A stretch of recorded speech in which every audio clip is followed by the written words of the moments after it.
Good evening. Tonight, we're tracing the complete history of pancakes, from Stone Age hearths in the Alps to modern diner griddles across America. It's a story that spans 30,000 years, crosses every inhabited continent, and reveals how humanity's simplest comfort food became a universal language of breakfast. This is how ground grain, water, and heat transformed from survival food into cultural icon. If you enjoy these deep dives into history, hit that like button and subscribe. Drop a comment telling me where you're watching from and what time it is where you are. It's always fascinating to see who's joining us from around the world, late at night or early morning, for these journeys into the past. Phone face down. Volume at a whisper. Let's go in. The story begins not in a modern kitchen, but on a mountainside in the Alps, in the body of a man who died more than 5,000 years ago. In 1991, hikers discovered a mummified body emerging from a melting glacier on the border between Austria and Italy. Scientists would come to call him Ötzi the Iceman, and when they examined the contents of his stomach, they found something remarkable. His final meal, consumed just hours before his death around 3300 BCE, included traces of einkorn wheat that had been ground into flour and likely cooked into a primitive flat cake. Ötzi had eaten pancakes, but even Ötzi's meal was part of a tradition already ancient by his time. The pancake's origins stretch back far deeper into human prehistory, to a moment when our ancestors made a discovery that would change everything. Somewhere between 30,000 and 20,000 years ago, humans learned to gather wild grasses, extract their seeds, and grind those seeds into powder. Archaeological sites across Europe and the Middle East have yielded grinding stones, flat mortars, and round pestles, showing wear patterns consistent with grain processing. These weren't occasional tools. They were used repeatedly, intensively, suggesting that ground grain had become a staple of the human diet. The process was labor-intensive. Wild grass seeds are tiny, each one requiring harvest, collection, and processing. Someone had to pound these seeds between stones for extended periods to create something resembling flour. But the reward was substantial. Ground grain could be mixed with water to create a paste that, when cooked on a hot stone near a fire, transformed into something entirely new, a portable, stable, energy-dense food that could sustain a person through a day's hunt or journey. This was humanity's first processed food, and it was, essentially, a pancake. We don't know who first had the idea to cook this grain paste on a heated rock. The discovery likely happened independently in multiple locations as humans spread across continents. But we do know that it represented a conceptual breakthrough. Cooking the paste created chemical changes, starches gelatinized, proteins coagulated, water evaporated. The result was more digestible than raw grain, more compact than boiled porridge, and more stable than uncooked dough. It could be made in advance, carried in a pouch, and eaten cold. For mobile hunter-gatherers, this was revolutionary. By 8000 BCE, humans in the Fertile Crescent had domesticated wheat and barley. No longer dependent on wild grasses, farming communities could produce grain in quantities that earlier generations could barely have imagined. With abundance came experimentation. Cooks discovered that different ratios of water to flour produced different textures. They learned that letting the mixture sit before cooking changed its character. They found that cooking temperature mattered. Too hot, and the outside burned, while the inside stayed raw. Too cool, and the cake remained pale and gummy. Ancient Egypt, nourished by the Nile's annual floods, became a civilization built on grain. By 3000 BCE, Egyptians were producing both bread and beer in remarkable quantities, and both processes involved similar techniques of grinding grain, mixing it with water, and applying heat or fermentation. Egyptian pancakes were likely offshoots of bread-making traditions. Archaeological evidence suggests they made flat cakes on heated baking stones or ceramic griddles. These weren't the fluffy stacks we know today, but thin, dense rounds that could be eaten plain, dipped in honey or date syrup, or used to scoop up other foods. The Egyptians understood that grain paste could be enhanced. They added fat, rendered animal fat, or plant oils, which made the cakes richer and helped them brown. They incorporated eggs from domesticated fowl, which added structure and protein. They sweetened their cakes with honey or the syrup made from dates, creating versions that served as treats rather than mere sustenance. Murals from Egyptian tombs show bread and cake offerings to the dead, suggesting these grain products held cultural significance beyond simple nutrition. As civilizations developed writing, they began recording their recipes. The ancient Greeks gave us some of the first documented pancake recipes, and even specific names for different varieties. They called one type tiganites, derived from the word for the shallow frying pan in which it was cooked. The poet Cratinus mentioned these cakes in his writing around 600 BCE, describing them as made from wheat flour, olive oil, and curdled milk, then fried and served warm with honey. Another Greek pancake, taginias, was made with flour, eggs, milk, and more eggs than the tiganites, creating a richer, more substantial cake. These weren't peasant foods, at least not exclusively.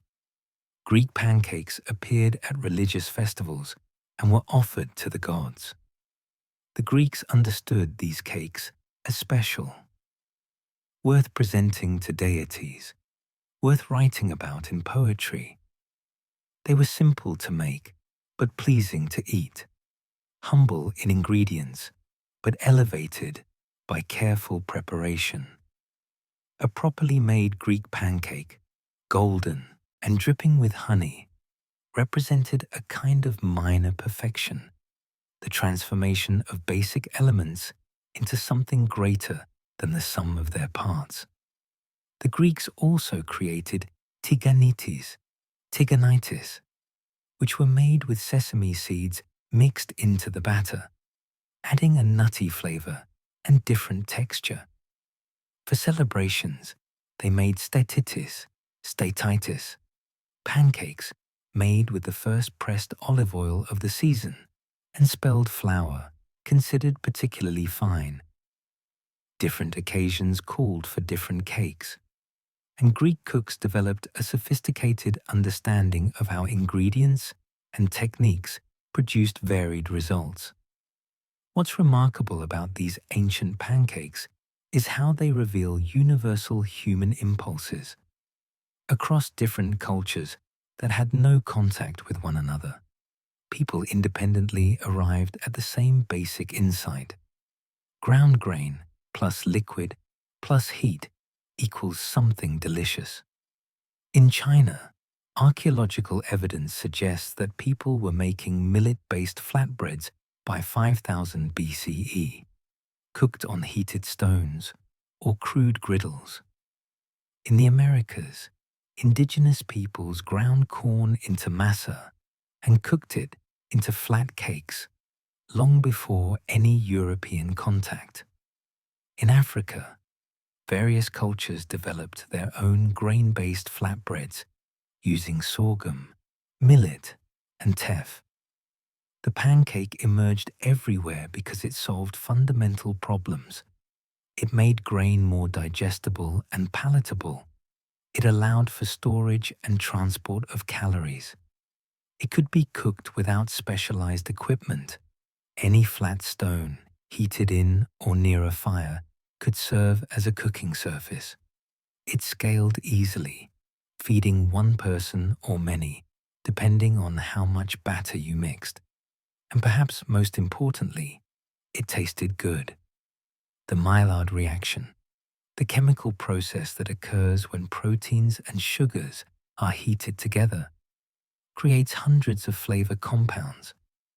A properly cooked pancake develops a golden brown surface with a complex, toasted flavor that humans find deeply appealing. By 500 BCE, as we close this chapter, the pancake had established itself across the ancient world. It existed in countless local variations, known by different names, made from different grains, cooked in different styles. But everywhere, the fundamental concept remained the same. Humans had learned to take seeds from grasses, grind them into powder, mix that powder with liquid, and cook the resulting paste into flat cakes. This knowledge had spread from the Nile to the Mediterranean, from the Yellow River to the Indus Valley, carried by traders, migrants, and the simple human tendency to share useful discoveries. The pancake of the ancient world bore little resemblance to the fluffy stack served in modern diners. These early versions were thin, dense, often slightly tough. They didn't rise much beyond the thickness of the batter itself, but they had crossed a crucial threshold. They were no longer just survival food, emergency rations made from whatever grain could be scavenged. They had become something worth making well, worth serving at festivals, worth offering to gods. The transformation from necessity to culture had begun, and it would continue for the next 2.5 millennia as empires rose and fell, as trade routes expanded, and as the simple pancake traveled the world. The Roman Empire, at its height, stretched from the fog-shrouded forests of Britain to the sun-baked deserts of North Africa, from the Atlantic coast of Hispania to the hills of Judea. Across this vast territory, Roman legions marched, Roman administrators governed, and Roman merchants traded. And everywhere they went, they brought their food.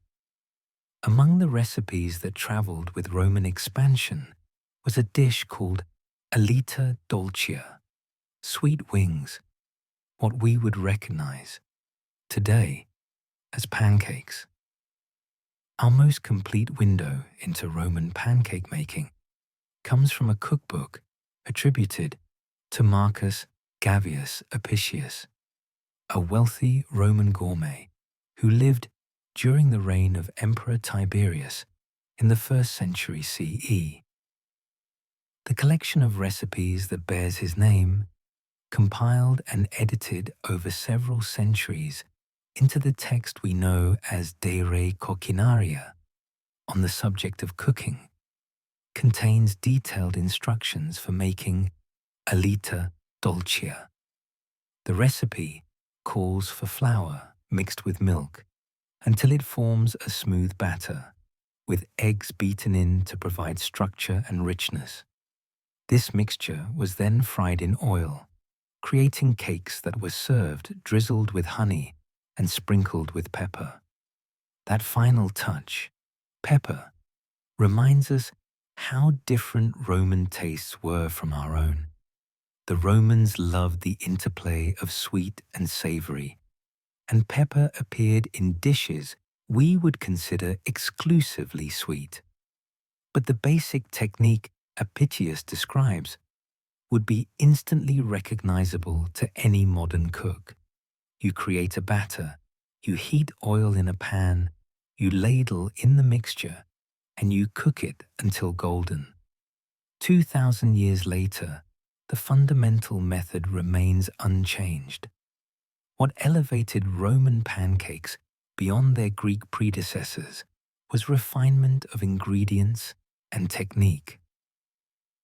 The Romans had inherited Greek culinary traditions after they conquered Greece in the 2nd century BCE, and Roman cooks took those traditions and elaborated on them. Where Greek cakes might use olive oil sparingly, Roman cooks used it generously, having access to abundant olive groves across their empire. Where Greek recipes might call for curdled milk, Roman cooks specified fresh milk, cream, or even the milk of specific animals, depending on the desired richness and flavor. The addition of eggs transformed the pancake. Earlier versions using just grain and water produced dense, flat cakes that were more akin to crackers than what we think of as pancakes. Eggs changed the chemistry entirely. The proteins in eggs coagulated when heated, creating structure. The fat in egg yolks added richness and helped with browning. The water content in eggs created steam during cooking, causing slight puffing and a more tender texture. A pancake made with eggs was fundamentally different, softer, richer, more complex in flavor. Roman cooks also understood that different flours produced different results. Fine white flour, made from wheat that had been bolted through cloth to remove bran and germ, created the most delicate pancakes. Whole grain flours made heartier, denser cakes. In his agricultural writings, Cato the Elder describes pancakes made from emmer wheat flour, an older grain variety that produced a nuttier, more robust cake. The choice of flour wasn't just about availability, it was about matching the pancake to its purpose. The Roman legions carried these pancake traditions with them wherever they marched. A legion on campaign needed portable, high-calorie food that could be prepared quickly with minimal equipment. Pancakes were ideal. Each soldier carried a portion of grain, which could be ground with a hand mill or, in established camps, processed in communal mills. Mixed with water and whatever fats were available, rendered pork fat, olive oil, butter in northern provinces, the batter could be cooked on any flat metal surface heated over a fire. Legion blacksmiths made flat iron griddles specifically for this purpose, essentially the first purpose-built pancake pans. As legions settled into permanent forts along the frontiers, these temporary expedients became established traditions. In Britain, Roman soldiers introduced wheat cultivation and taught locals to make wheat-based cakes. Along the Rhine and Danube, legionaries adapted their pancakes to local ingredients, incorporating rye and barley when wheat was scarce. In North Africa, Roman pancakes met existing traditions of flat wheat breads, and the two influences blended. Each garrison developed its own variations, but the basic concept spread everywhere Roman soldiers went. Religious festivals provided another avenue for pancake traditions to spread and evolve.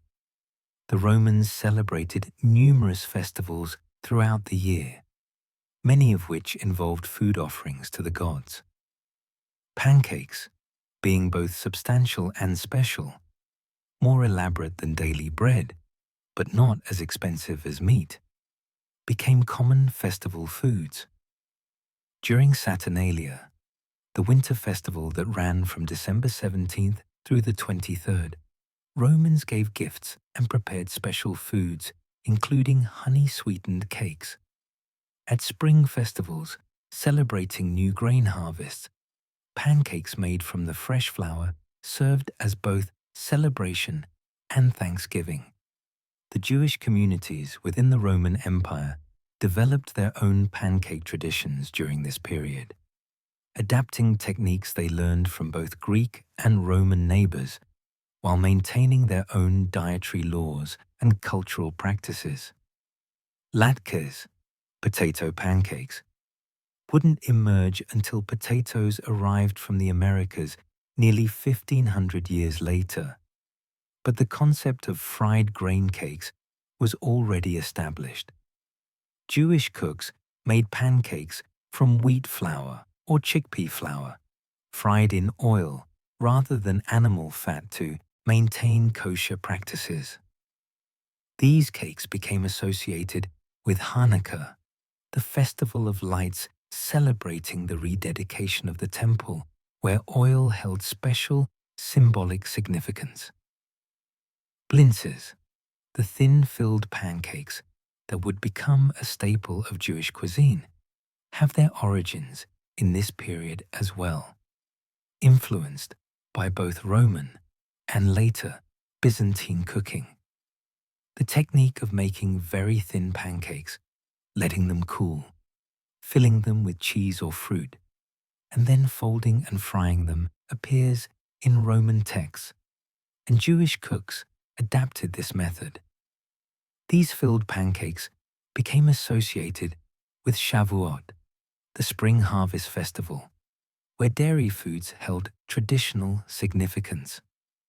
Regional variations across the empire became increasingly pronounced. In Italia itself, particularly around Rome, and in the wealthy cities of Campania, pancakes remained refined dishes made with the finest ingredients. In Gaul, cooks began incorporating butter, a northern European innovation that Romans initially considered barbaric, into their pancake recipes. The butter added a richness and flavor that complemented local tastes, and Gallic pancakes began to diverge from the Italian standard. In Iberia, honey from local bees gave pancakes a distinct flavor profile. In Egypt, cooks used date syrup instead of honey, creating a deeper, more complex sweetness. The eastern provinces maintained the strongest Greek influences. In cities like Antioch and Alexandria, which had been Greek-speaking long before Rome's arrival, pancake traditions remained closer to the old Greek recipes. Tiganites continued to be made according to ancient formulas, and educated Greeks took pride in maintaining these traditions as links to their classical past. Roman governors and wealthy Romans living in eastern cities often employed Greek cooks, valuing their sophisticated culinary knowledge, and these cooks ensured that Greek pancake traditions remained vibrant. As the Roman Empire reached its zenith in the 2nd century CE under emperors like Trajan and Hadrian, pancakes had become thoroughly integrated into the Roman culinary repertoire. Cookbooks included multiple pancake recipes for different occasions. Street vendors in Rome sold simple pancakes to workers and slaves who couldn't afford elaborate meals. Wealthy households served elaborate pancakes with exotic ingredients. Honey from Attica, spices from India, dried fruits from across the empire. The pancake had become a canvas for displaying both culinary skill and access to trade goods. But this culinary unity was dependent on the political and economic structures that held the empire together. The Roman road system allowed ingredients to travel hundreds of miles. The Roman peace ensured that merchants could trade safely across vast distances. Roman mills produced consistent flour. Roman pottery kilns made the pans in which pancakes were cooked. As the 3rd century brought increasing instability, civil wars, plague, economic crisis, and barbarian invasions, these systems began to break down. By the 4th century, the empire had been divided into eastern and western halves, and the western portion was under increasing pressure. Germanic tribes pushed across the frontiers. Tax revenues declined as trade networks fractured. Cities shrank. The sophisticated supply chains that had allowed a cook in Britain to use olive oil from Spain or honey from Greece no longer functioned reliably. Regional cuisines, which had always existed beneath a veneer of Roman unity, became more pronounced as communities turned inward. The collapse of the Western Roman Empire in 476 CE marked a political ending, but culinary traditions don't disappear overnight. The people who had been making Roman-style pancakes didn't suddenly forget how, but they adapted to new circumstances. Without reliable olive oil supplies, Northern European cooks used more butter and animal fats. Without access to fine white flour, they made do with coarser grinds. Without honey from distant provinces, they sweetened their cakes with local alternatives or ate them savory. The pancake traditions that had spread across the Roman Empire now began to fragment into local variations. In what had been Gaul, cooks continued making butter-rich pancakes that would eventually evolve into French crepes. In Britain, the tradition of thin wheat pancakes persisted. In Italy, despite political chaos, culinary traditions remained relatively stable in some areas, particularly in monasteries, where monks preserved not just religious texts, but also recipes. In the Byzantine East, which survived Rome's fall and would endure for another 1,000 years, pancake traditions continued to evolve in a more stable environment. As the 5th century gave way to the 6th, the classical world had become the medieval world. The unity of the Roman Empire had shattered into a patchwork of kingdoms, each developing its own character. But everywhere, people still ground grain, mixed it with liquid and eggs, and cooked the batter on heated surfaces. The recipe had scattered, but it had survived, ready to develop in new directions as medieval Europe emerged from Rome's long shadow.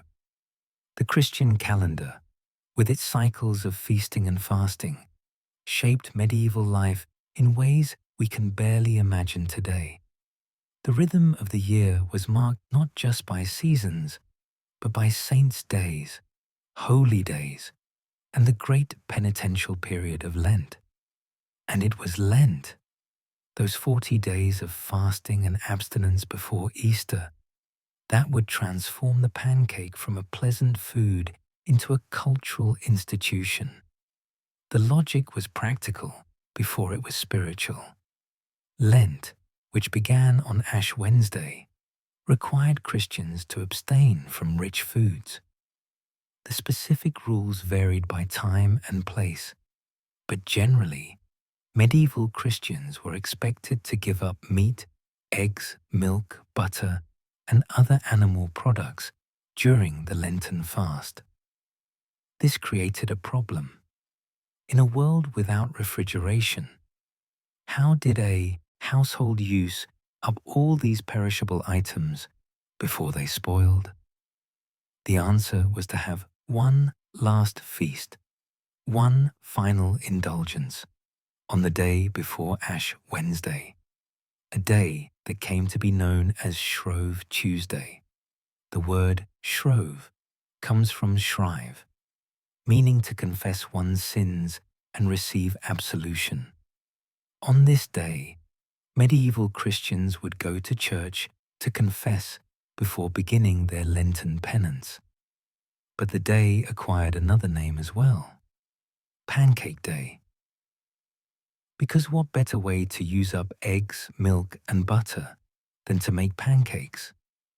By the early medieval period, Shrove Tuesday pancake making had become institutionalized across Christian Europe. In England, church bells would ring to signal the start of pancake preparation, calling housewives to begin mixing their batters. These became known as pancake bells, and in some English villages, the tradition persisted for centuries. The ringing served a practical purpose. It synchronized the community, ensuring that everyone stopped their regular work to begin the important task of using up forbidden foods before midnight, when Lent would officially begin. The pancakes themselves varied dramatically depending on who was making them. In medieval society, social class determined what you ate, and pancakes were no exception. Wealthy households made their Shrove Tuesday pancakes with fine white wheat flour, fresh eggs from their own chickens, rich cream, and butter. These pancakes were thin, delicate, and served with honey, or, for the truly wealthy, white sugar, an exotic luxury imported from the Islamic world at extraordinary expense. Peasant families made very different pancakes. Their flour was coarse, often a mixture of whatever grains were available: barley, rye, oats, or low-grade wheat that still contained much of the bran. The resulting pancakes were dark, dense, and hearty. Eggs might be available if the family kept chickens, but they were precious, and a peasant's Shrove Tuesday pancake might contain only 1 or 2 eggs stretched across enough batter to feed an entire family. Instead of butter, many used lard or whatever rendered animal fat they had saved. These pancakes weren't delicate or refined, but they were filling and represented a brief abundance before the scarcity of Lent. The nobility took Shrove Tuesday celebrations even further. Medieval account books from royal households show purchases of remarkable quantities of eggs and butter in the days before Lent. In 1289, the royal household of Edward I of England bought more than 500 eggs specifically for Shrove Tuesday pancake making. These weren't simple pancakes. Court cooks added exotic spices like cinnamon, nutmeg, and ginger, all imported at great cost from Asia via the trade routes that connected medieval Europe to the wider world. It was during the medieval period that English pancakes and French crepes began to diverge into distinct traditions. The English preference was for slightly thicker pancakes with a bit of substance to them.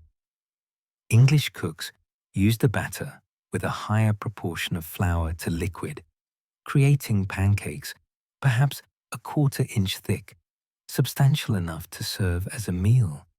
They cooked them in lard or butter in heavy pans, achieving a golden brown surface with slightly crisp edges.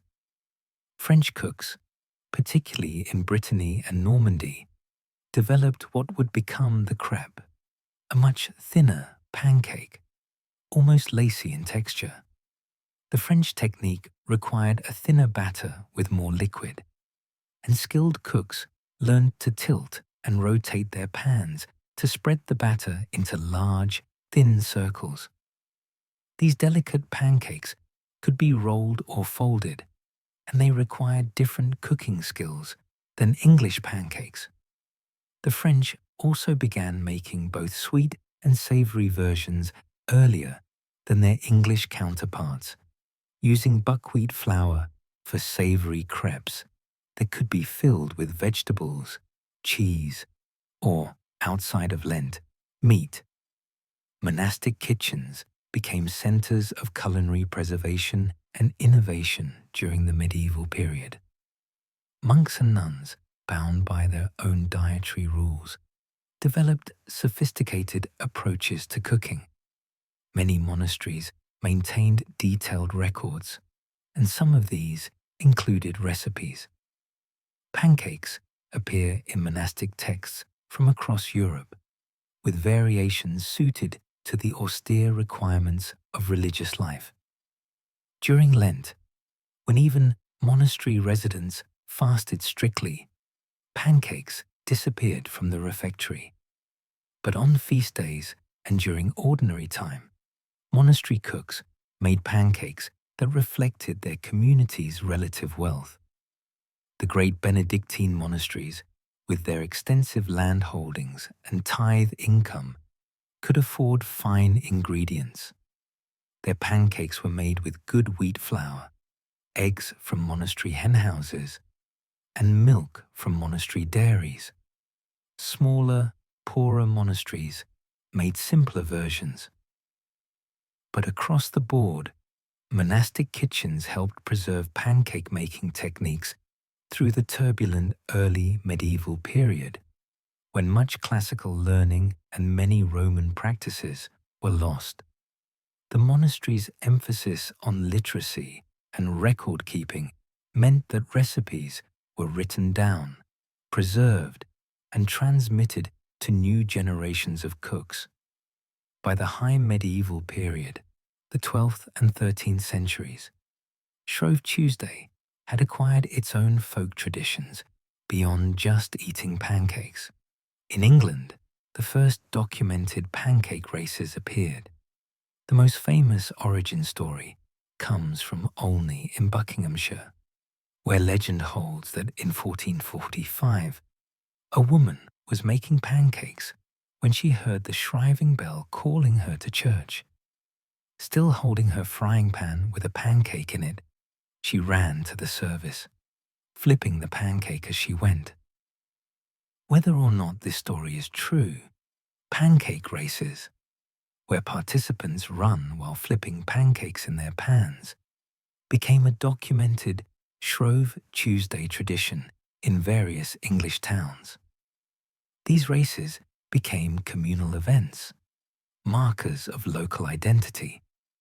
Villages competed to see whose runners could flip their pancakes most consistently while running the fastest. The races served a social function beyond mere entertainment. They reinforced community bonds, provided a moment of levity before the somber Lenten season, and allowed for playful competition in a society otherwise rigidly structured by class and hierarchy. A fast runner with good pancake flipping skills might earn respect regardless of whether he was a peasant or a merchant.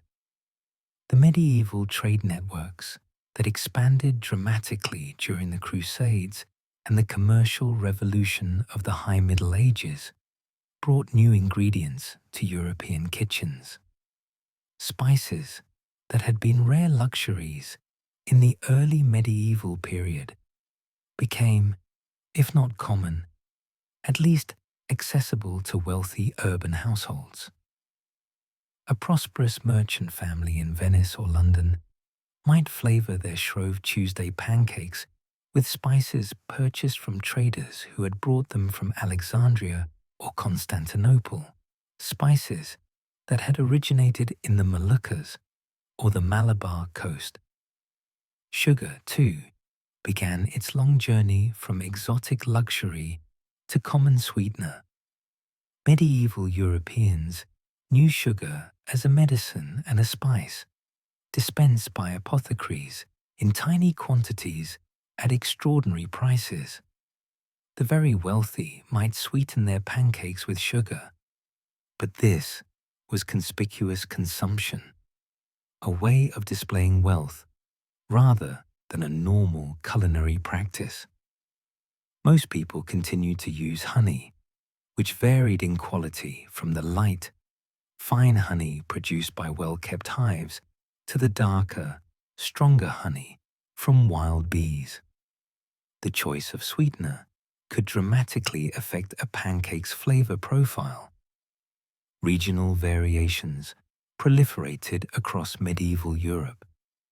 In Scandinavia, cooks made thinner pancakes similar to French crepes, often serving them with lingonberry preserves or fresh berries when available. In Germanic lands, apple pancakes became popular, with thin slices of apple embedded in the batter before cooking. In Italy, particularly in the north, cooks made frittelle, small, thick pancakes that were often sweetened and spiced, sometimes with dried fruits mixed into the batter. Each region put its own stamp on the basic concept of cooked grain batter. The association between pancakes and religious observance grew stronger throughout the medieval period. Pancakes weren't just a way to use up forbidden foods. They became symbolic of the last indulgence before sacrifice, the final rich meal before a long fast. This gave them a psychological importance beyond their nutritional value. A good Shrove Tuesday pancake represented preparation, both practical and spiritual.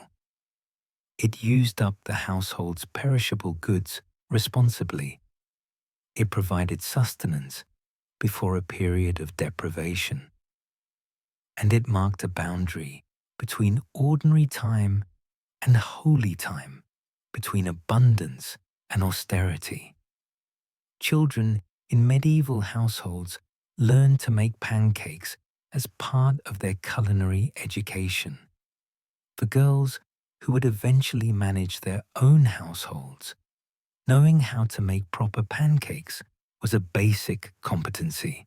For boys who might enter trades, or for the wealthy, manage estates, understanding the household calendar and its associated foods was important knowledge. Shrove Tuesday and its pancakes thus served as teaching moments, opportunities for the older generation to pass on both practical skills and cultural knowledge.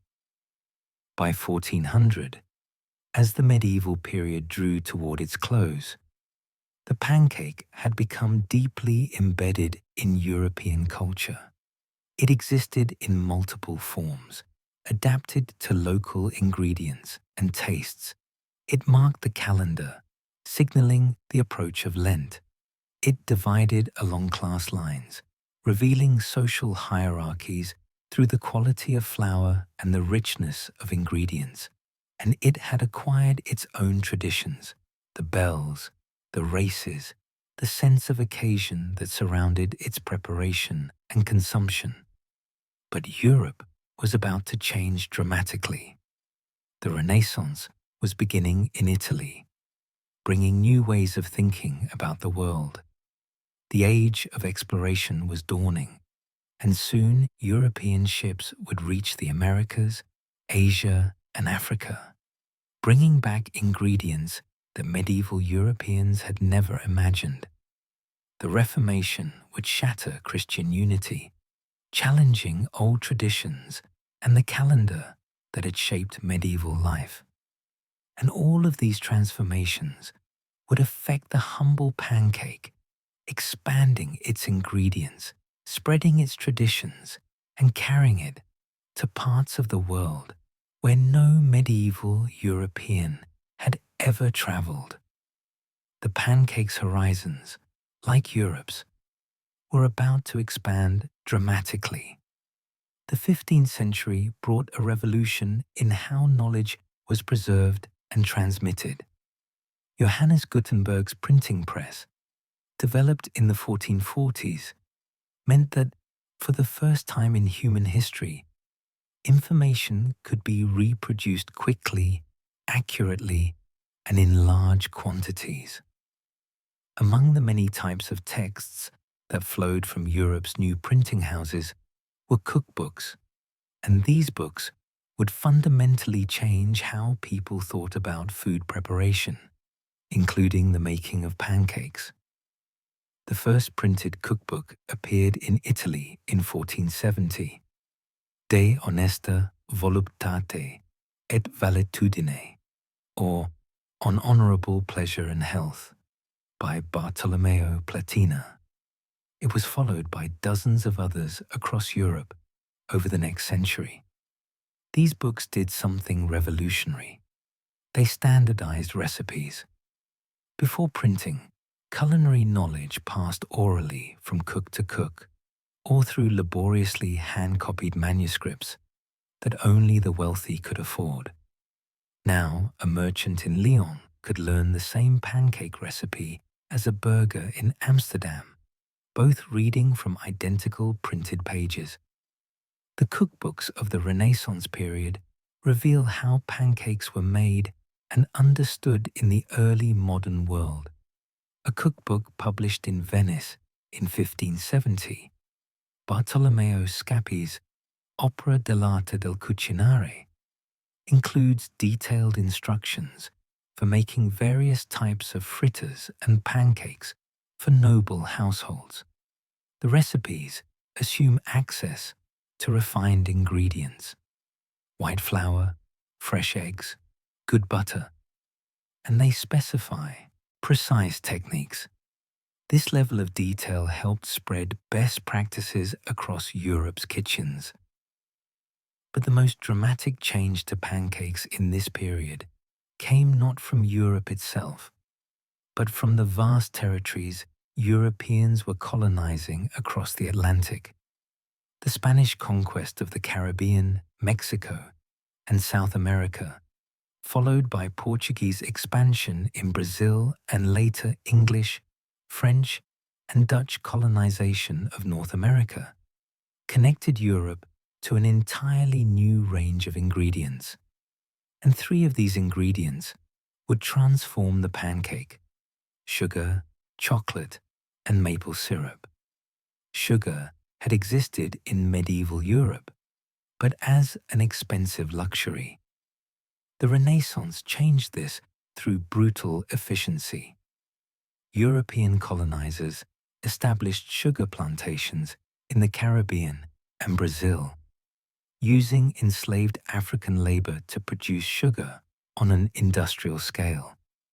By 1600, sugar that would have cost a fortune in 1400 was becoming affordable to middle-class households. This transformed pancakes from primarily savory or honey-sweetened foods into vehicles for sugar. Cookbooks from the late 16th and 17th centuries show this shift clearly. Earlier recipes mention honey or no sweetener at all. Later recipes increasingly call for sugar, sometimes in the batter itself, often as a topping. Pancakes dusted with sugar became fashionable at wealthy tables. The human cost of this transformation, the millions enslaved and worked to death on sugar plantations, rarely entered European culinary consciousness. But it was sugar produced by slavery that sweetened Europe's pancakes. Chocolate arrived from Mesoamerica, where the Aztecs and Maya had cultivated cacao for centuries. Spanish conquistadors brought it back to Europe in the early 1500s, though it took decades before Europeans learned to appreciate it. Initially consumed as a bitter drink, chocolate gradually became sweetened and, by the 1600s, fashionable. Wealthy European households began incorporating chocolate into various dishes, including pancakes. A chocolate pancake in 1650 was an extraordinary luxury, a display of both wealth and access to colonial goods. Cooks might mix ground chocolate into the batter itself, or serve pancakes with a chocolate sauce. Innovations that medieval cooks couldn't have imagined. Vanilla, another gift from Mesoamerican agriculture, followed a similar path. The vanilla orchid, native to Mexico, produced pods that could be dried and used to flavor foods. Spanish colonizers recognized its value and began exporting it to Europe by the late 1500s. Vanilla's floral, sweet complexity complemented pancake batters beautifully, and by the mid-1600s, sophisticated European cooks were using vanilla to add depth to their pancake recipes. A pancake flavored with vanilla and topped with sugar represented the fruits of 3 continents: wheat from Europe or the Middle East, vanilla from Mexico, and sugar from Caribbean plantations.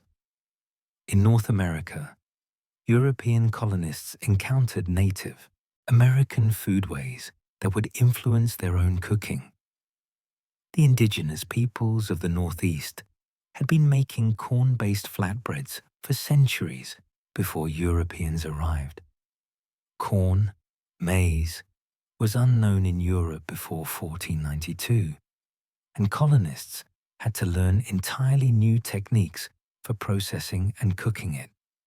Native Americans taught them to make cornmeal by grinding dried corn and showed them how this meal could be mixed with water and cooked into flat cakes on hot stones or griddles. These corn pancakes, which English colonists called Johnny cakes or journey cakes, became staples of colonial American diet. They were different from wheat pancakes, denser, with a distinctly grainy texture and a sweet corn flavor. In regions where wheat was scarce or expensive, cornmeal pancakes became the everyday option, while wheat pancakes remained a treat for special occasions. The Johnny cake represented a hybrid foodway, combining Native American ingredients with European cooking techniques. Maple syrup, the third major American contribution to pancake culture, came from the indigenous peoples of the Northeast who had long tapped maple trees in late winter to collect sap, which they boiled down into syrup and sugar. European colonists learned these techniques and began producing maple syrup themselves. By the 1600s, maple syrup had become the preferred pancake sweetener in New England and eastern Canada. Its complex, woody sweetness was different from honey or cane sugar, and it paired particularly well with wheat and corn pancakes alike. Back in Europe, regional pancake traditions were solidifying into distinct forms. In the Netherlands, the pannenkoek became a Dutch national dish. Dutch pannenkoeken were larger and thinner than English pancakes, but thicker than French crepes, occupying a middle ground. They could be sweet or savory, and Dutch cooks became expert at incorporating various ingredients directly into the pancakes. Bacon, cheese, apples, or currants mixed into the batter before cooking. By the 1600s, pancake houses in Amsterdam and other Dutch cities served pannenkoeken as complete meals, not just breakfast foods or special occasion treats. The Dutch also developed poffertjes, tiny, puffy pancakes made in special pans with multiple shallow indentations. These miniature pancakes, leavened with yeast, were sold by street vendors and became popular festival foods. The technique of using yeast to leaven pancakes was relatively new, made possible by better understanding of fermentation and more reliable access to brewers' yeast. Poffertjes represented a technological advancement. These weren't flat cakes, but genuinely risen little pancakes, light and airy in texture. In Eastern Europe, buckwheat pancakes became increasingly important. Buckwheat, despite its name, isn't actually wheat, but a grain-like seed from a plant related to rhubarb. It grows well in poor soils and cold climates where wheat struggles. Russian blini, Polish naleśniki, and Ukrainian oladki all developed during this period, made from buckwheat flour or a mixture of buckwheat and wheat. Buckwheat's distinctive, slightly bitter flavor created pancakes with a different character, earthier, more robust, and often served with savory accompaniments like sour cream or caviar. The French crepe tradition continued to evolve and refine. By the 1600s, crepes were firmly established as a distinct French food, with particular strength in Brittany. Breton cooks specialized in galettes, savory buckwheat crepes filled with egg, cheese, ham, or vegetables. These weren't breakfast foods, but complete meals. The skill involved in making a properly thin crepe, evenly cooked and delicate enough to fold without tearing, became a mark of culinary competence. French cookbooks from the period include detailed instructions on crepe making technique, treating it as a fundamental skill. English pancakes continued their own evolution. At royal courts, pancakes became vehicles for displaying culinary sophistication. Court cooks made delicate pancakes with the finest ingredients, flavoring them with rosewater, sprinkling them with sugar, and serving them with elaborate presentations. These weren't the peasant food of earlier eras, but refined dishes worthy of aristocratic tables. English cookbooks from the 1600s, such as Robert May's The Accomplished Cook, published in 1660, include multiple pancake recipes with varying levels of complexity. The association with Shrove Tuesday remained strong in England, but pancakes were no longer exclusively Lenten foods. They appeared at breakfasts, as desserts, and as between-meal snacks. Street vendors in London sold simple pancakes to working people. Taverns served pancakes alongside ale. The pancake was becoming democratized, spreading across more meals and more social contexts. Scientific thinking was beginning to touch cooking, though it would be another century before chemistry truly transformed the kitchen. Renaissance natural philosophers started asking questions about why foods behaved as they did. Why did eggs make batters thicker? Why did some flours make denser cakes than others? What happened when you heated batter that made it solid? These questions didn't yet have good answers, but the asking itself represented a new approach to cooking, not just following tradition, but trying to understand underlying principles. This proto-scientific thinking encouraged experimentation. Cooks began systematically testing different ratios of ingredients to see what produced the best results. They tried different cooking temperatures and times, documenting their findings. The best of these experiments found their way into cookbooks, spreading successful innovations across Europe's kitchens.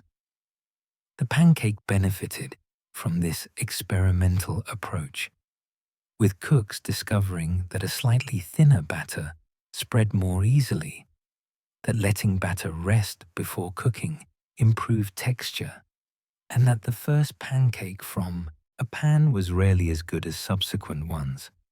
Observations that cooks had probably made for centuries, but were now being recorded and transmitted systematically.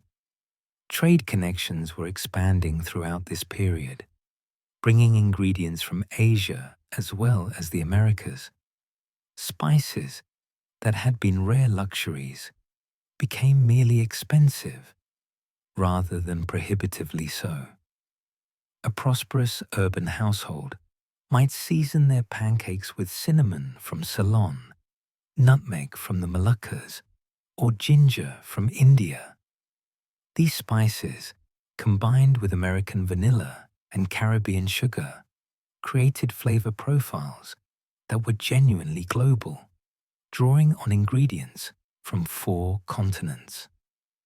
By 1700, as the Renaissance period gave way to the Enlightenment, the pancake had been transformed. Medieval pancakes had been simple foods made from local ingredients: flour, eggs, and milk, sweetened with local honey, if at all. Renaissance pancakes could contain ingredients from around the world, sweetened with slave-produced sugar, flavored with American vanilla or Asian spices. They had moved from being occasional festival foods to everyday options available from street vendors, in pancake houses, or made at home. They had been refined, documented, and standardized through printed cookbooks, and they existed in multiple distinct regional traditions: English, French, Dutch, German, Eastern European, each with its own techniques and preferences. The foundations had been laid for the next transformation. Scientific understanding of chemistry was developing rapidly. New technologies for food production and preservation were being invented, and the Industrial Revolution was approaching, which would change how food was produced, distributed, and consumed. The pancake was ready for its next evolution, one that would be driven not by new ingredients, but by new understanding of the science underlying cooking itself. In 1703, a German chemist named Georg Ernst Stahl published a treatise on chemical processes that included observations about a substance called hartshorn, ammonium carbonate. Bakers had been using powdered deer antlers for centuries, having noticed empirically that adding this powder to dough created lighter, airier results. But no one understood why until Enlightenment chemists began analyzing what was actually happening. Hartshorn, when heated, decomposed into ammonia and carbon dioxide.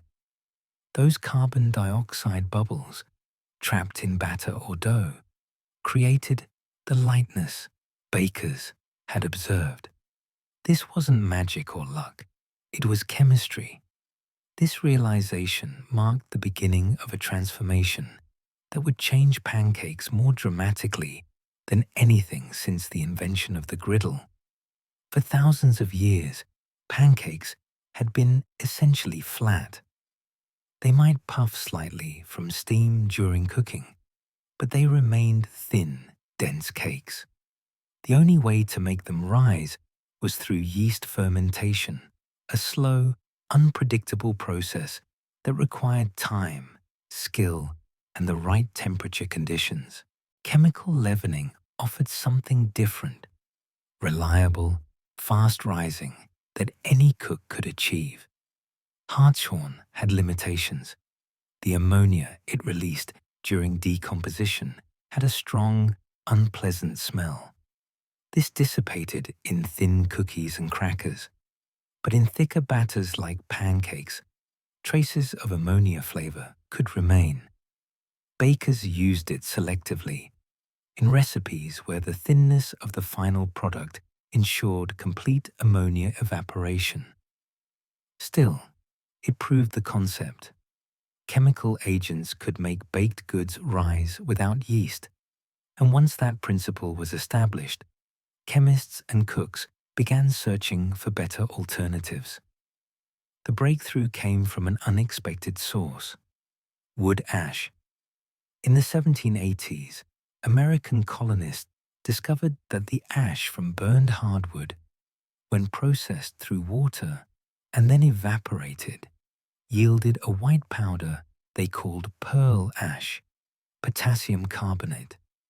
This substance had been known for centuries and used in soap making and glass production. But someone, history hasn't preserved exactly who, realized it could leaven baked goods. Pearl ash reacted with the acids naturally present in ingredients like sour milk or molasses, producing carbon dioxide bubbles without the ammonia smell of hartshorn. The impact was immediate, particularly in America. By the 1790s, American cookbooks were including recipes that called for pearl ash. Amelia Simmons's American Cookery, published in 1796 and considered the first American cookbook, contains several recipes using pearl ash, including for cookies and cakes. The mention of pearl ash in pancake recipes appears slightly later, but by the early 1800s, American cooks were experimenting with adding pearl ash to pancake batter to create lighter, fluffier results. This was revolutionary.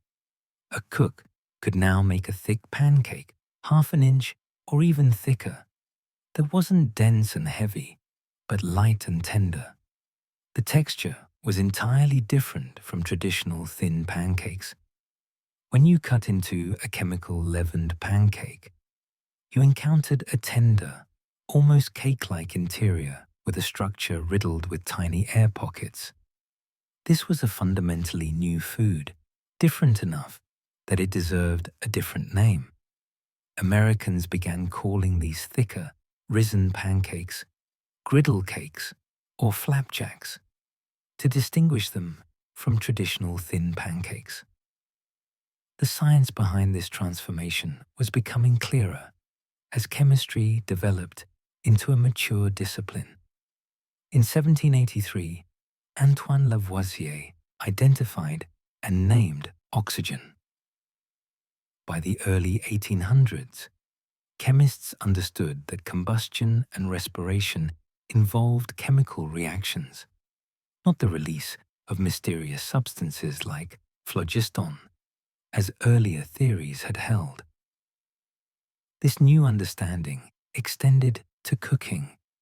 When pearl ash, a base, combined with an acid in batter, a chemical reaction occurred.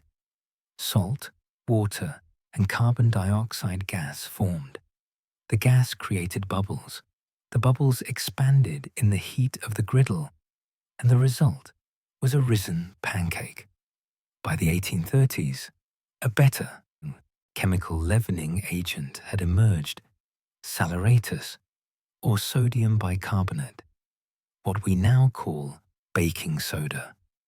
Commercially produced saleratus became widely available in the United States by the 1840s. It was more reliable than pearl ash, with less of an aftertaste, and it quickly became the leavening agent of choice. American cookbooks from the 1840s and 1850s are filled with recipes calling for saleratus, often in combination with sour milk or buttermilk, which provided the acid necessary for the chemical reaction to occur. The rise of chemical leavening coincided with a peculiarly American approach to breakfast. In Europe, breakfast remained a relatively light meal. Bread, perhaps some cheese or cold meat, coffee or tea. But in America, particularly on the frontier and in rural areas, breakfast was substantial and hot. Farmers and laborers needed significant calories to fuel long working days, and breakfast often included fried meats, eggs, and hot breads of various kinds. Chemical leavened pancakes fit perfectly into this pattern. They were quick to make, substantial, filling, and could be produced in quantity on a griddle. The American pancake began to diverge from its European cousins. While French crepes remained thin and delicate, and English pancakes stayed relatively flat, American pancakes grew thicker. By mid-century, a typical American pancake might be half an inch thick or more, risen with saleratus, cooked on a hot griddle until golden brown, and served in stacks with butter and maple syrup or molasses. This stack of pancakes, appearing in multiple American sources from the 1840s onward, represented a distinctly American innovation. Not a delicate single pancake, but a substantial pile of them, intended to provide serious sustenance. Regional variations proliferated across America during this period. In New England, cornmeal johnny cakes remained popular, though some cooks began adding a bit of saleratus to lighten them. Rhode Island cooks, in particular, maintained strict johnny cake traditions, arguing over the proper cornmeal to use and the correct thickness. In the South, hoe cakes, thin cornmeal pancakes supposedly cooked on the blade of a hoe in the fields, evolved into slightly thicker versions as chemical leavening became available. In the Midwest, wheat-growing regions produced pancakes from local flour that were often simpler and less refined than coastal versions, but no less substantial. Buckwheat pancakes experienced a renaissance in America during this period. Buckwheat grew well in poor soils and cold climates, making it popular in upstate New York and Pennsylvania. The slightly sour, earthy flavor of buckwheat paired well with maple syrup, and buckwheat pancakes became a winter staple. Some recipes combined buckwheat flour with wheat flour to moderate the strong flavor. Others used pure buckwheat. The addition of saleratus to buckwheat batter created light, tender pancakes despite buckwheat's lack of gluten, which would normally produce dense results. Cookbooks from this period show an increasing sophistication in pancake-making technique.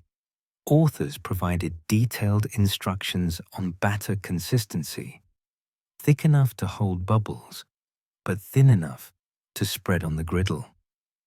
They specified cooking temperatures, often describing how the griddle should be hot enough that a drop of water would skitter across its surface, but not so hot that the pancake burned before cooking through.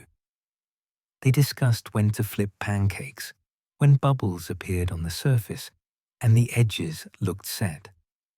This level of detail helped even inexperienced cooks achieve good results. The distinction between light pancakes and traditional thin ones became codified in cookbook language. Authors would specify whether a recipe produced thin pancakes in the European style or thick, light pancakes in the American style. This wasn't just a matter of thickness, but of texture and purpose. Thin pancakes could be rolled or folded, often with fillings. Thick pancakes were meant to be stacked, buttered, and syruped, eaten with knife and fork as a substantial meal. The economics of chemical leavening mattered too. Saleratus was inexpensive, far cheaper than the yeast cakes that produced fermented leavening. A poor household could afford saleratus more easily than they could maintain a yeast starter or regularly purchase fresh yeast. This democratized access to risen pancakes. What had once required skill, time, and resources could now be achieved quickly and cheaply by anyone with access to a store selling saleratus. European adoption of chemical leavening proceeded more slowly. European culinary traditions were more conservative, less willing to abandon centuries-old techniques. Yeast-leavened pancakes and traditional thin pancakes remained dominant. Some European cooks experimented with chemical leavening, but it didn't transform European pancake making the way it did American. This created a genuine transatlantic divergence. By 1850, pancake meant something noticeably different in America than it did in England or France. The scientific understanding that enabled this transformation extended beyond just leavening. Chemists were beginning to understand protein structures, though they didn't yet know about gluten specifically. They recognized that different flours behaved differently, and that this behavior related to the grain from which the flour was made and how it was milled. They observed that eggs not only enriched batter, but provided structure, and that the way eggs were incorporated mattered. Beaten eggs created a different texture than stirred eggs. This growing scientific knowledge was slowly filtering into practical cooking.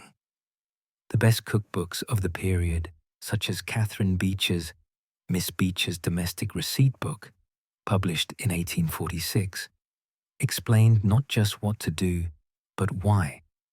Beecher discussed the importance of sour milk in activating saleratus, the need for proper griddle temperature, and the chemistry of leavening. Readers were encouraged to understand cooking as a rational process governed by natural laws, not mysterious traditions or luck. By 1850, the pancake had been transformed by science. What had been, for all of human history, a flat cooked grain cake could now be a risen, fluffy creation with a tender, airy texture. The chemistry that made this possible was understood, at least in broad outline.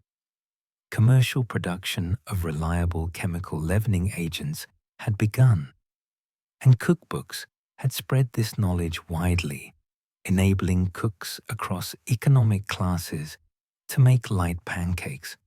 But this transformation had only begun. The Industrial Revolution, already well underway in England and spreading to America and Europe, would soon touch every aspect of food production. Mills would produce more consistent flour. Railroads would distribute ingredients across vast distances. New technologies would enable processing and packaging on unprecedented scales. And these changes would set the stage for the next chapter in the pancake's history, its transformation from a food made in individual kitchens into a mass-produced commodity that anyone could prepare in minutes. On a September day in 1856, a young chemist named Eben Norton Horsford received United States Patent Number 15363 for a substance he called baking powder. What Horsford had created was a premixed leavening agent that combined an acid and a base in dry form, along with a starch to keep them separate until mixed with liquid. This seemingly simple innovation would transform home baking more profoundly than any development since the discovery of yeast fermentation itself. Previous chemical leavening agents, pearl ash and saleratus, required an acidic ingredient in the recipe to work. A cook needed sour milk, buttermilk, molasses, or some other acid to activate the base and produce carbon dioxide bubbles. Horsford's baking powder contained both components in one package.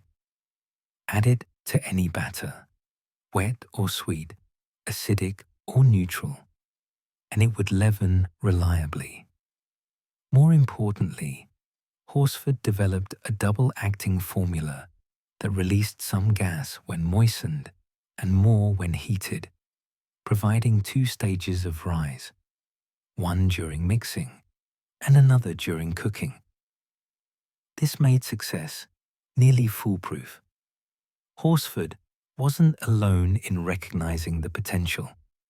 In England, Alfred Bird had created a version of baking powder in the 1840s, originally for his wife, who was allergic to yeast.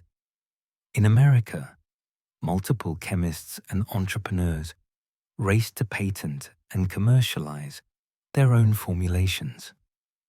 By the 1860s, several brands of baking powder competed for market share. Rumford baking powder, named after the Count Rumford, whom Horsford admired, became one of the leading brands. Royal baking powder, introduced in the 1860s by Joseph Christoffel Hoagland, became another major player. These companies didn't just sell a product, they educated consumers, publishing recipe booklets that showed housewives exactly how to use this new ingredient. The impact on pancakes was immediate and dramatic. A housewife in 1860 could make light, fluffy pancakes without needing sour milk, without carefully measuring acids and bases, without worrying whether her saleratus was fresh enough to work properly. She simply added a spoonful of baking powder to her flour, mixed in regular fresh milk and eggs, and cooked the batter. The pancakes rose reliably every time. This democratized fluffy pancakes in a way that previous leavening agents hadn't. Even an inexperienced cook could achieve professional results. The industrialization of baking powder production meant prices fell steadily. What began as a somewhat expensive specialty product became, by the 1880s, affordable enough for regular use even in working-class households. Companies like Royal and Rumford operated factories that could produce thousands of pounds of baking powder daily, packaging it in small tins that could be shipped anywhere in the country. The standardization of the product meant that a recipe calling for baking powder would work the same way whether you were in Maine or California, using Royal or Rumford or any other reputable brand. This period also saw the transformation of the home kitchen through the adoption of cast iron cooking stoves. For millennia, cooking had been done over open fires or in fireplace hearths. Temperature control was difficult and imprecise. Griddles were heated by placing them in or near the fire, and cooks judged temperature by experience. A drop of water on the griddle, the way the fire felt, how food sizzled when placed on the surface. Cast iron stoves, which became increasingly common in American and European homes after 1850, changed everything. A good cast iron stove allowed for multiple cooking temperatures simultaneously. The stovetop directly over the firebox was hottest, while surfaces farther from the heat source were cooler. A cook could place her griddle on the stovetop, adjust dampers to control the fire's intensity, and achieve consistent, predictable heating. This made pancake making less of an art and more of a reliable process. The same batter, cooked at the same temperature, produced the same results batch after batch. Cookbooks from this era reflect this improvement, giving more precise temperature guidance and more confident predictions of cooking times. Flour milling underwent its own industrial revolution during this period. Before the mid-1800s, flour was ground in local mills using stone grinding wheels, the same basic technology that had existed for thousands of years. The flour produced varied in quality and consistency, depending on the grain the skill of the miller, and the condition of the stones. The 1870s brought a new technology, roller mills, which used steel rollers to grind grain more efficiently and more finely than stones ever could. Roller mills, pioneered in Hungary and quickly adopted in America, produce flour of unprecedented whiteness and consistency.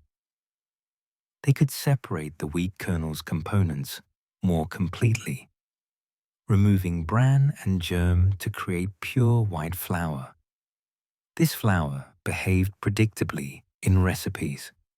A cup of roller-milled flour had essentially the same protein content and behavior as any other cup of roller-milled flour from the same mill. This consistency was revolutionary for recipe writing and recipe following. A pancake recipe published in 1880 would work reliably for readers anywhere in the country because the flour they bought at their local store was standardized. The expansion of railroads after the Civil War created the first truly national food distribution system. Minneapolis, positioned at the falls of the Mississippi River, with access to wheat-growing regions, became the flour milling capital of America. Mills like Pillsbury and Washburn-Crosby, later General Mills, processed millions of bushels of wheat annually, shipping their flour by rail to every corner of the country. A grocer in Georgia could stock flour milled in Minnesota, baking powder manufactured in New York, and maple syrup from Vermont, all the components for excellent pancakes, none of them produced locally. The railroads themselves became pancake dispensaries. Dining cars, introduced in the 1860s and increasingly common by the 1880s, served meals to passengers traveling long distances. Pancakes appeared regularly on dining car menus, particularly at breakfast. These weren't simple pancakes. Railroad dining cars competed for prestige, and their cooks took pride in their offerings. They served stacks of perfectly cooked pancakes with butter, multiple syrup options, and often elaborate accompaniments. For many Americans, their first taste of truly excellent pancakes came in a railroad dining car, and the experience shaped their expectations about what pancakes could be. In the American West, pancakes became emblematic of frontier life. Logging camps in the Pacific Northwest, mining camps in California and Colorado, and cattle ranches across the Great Plains all served pancakes as breakfast staples. The reasons were practical. Pancakes required only basic ingredients: flour, baking powder, milk or water, perhaps eggs if available. They could be made in quantity on large griddles. They were filling and provided substantial calories for physical labor. And they were cheap, far cheaper than serving meat at every meal. The cooks in these camps, often called cookie in cowboy parlance, or the bull cook in logging camps, became legendary figures. A good camp cook who could turn out light, well-cooked pancakes was valued and respected. A poor cook who served burned or leaden pancakes faced complaints and might even face violence in rough camps where frustrations ran high. Stories of camp pancakes entered American folklore.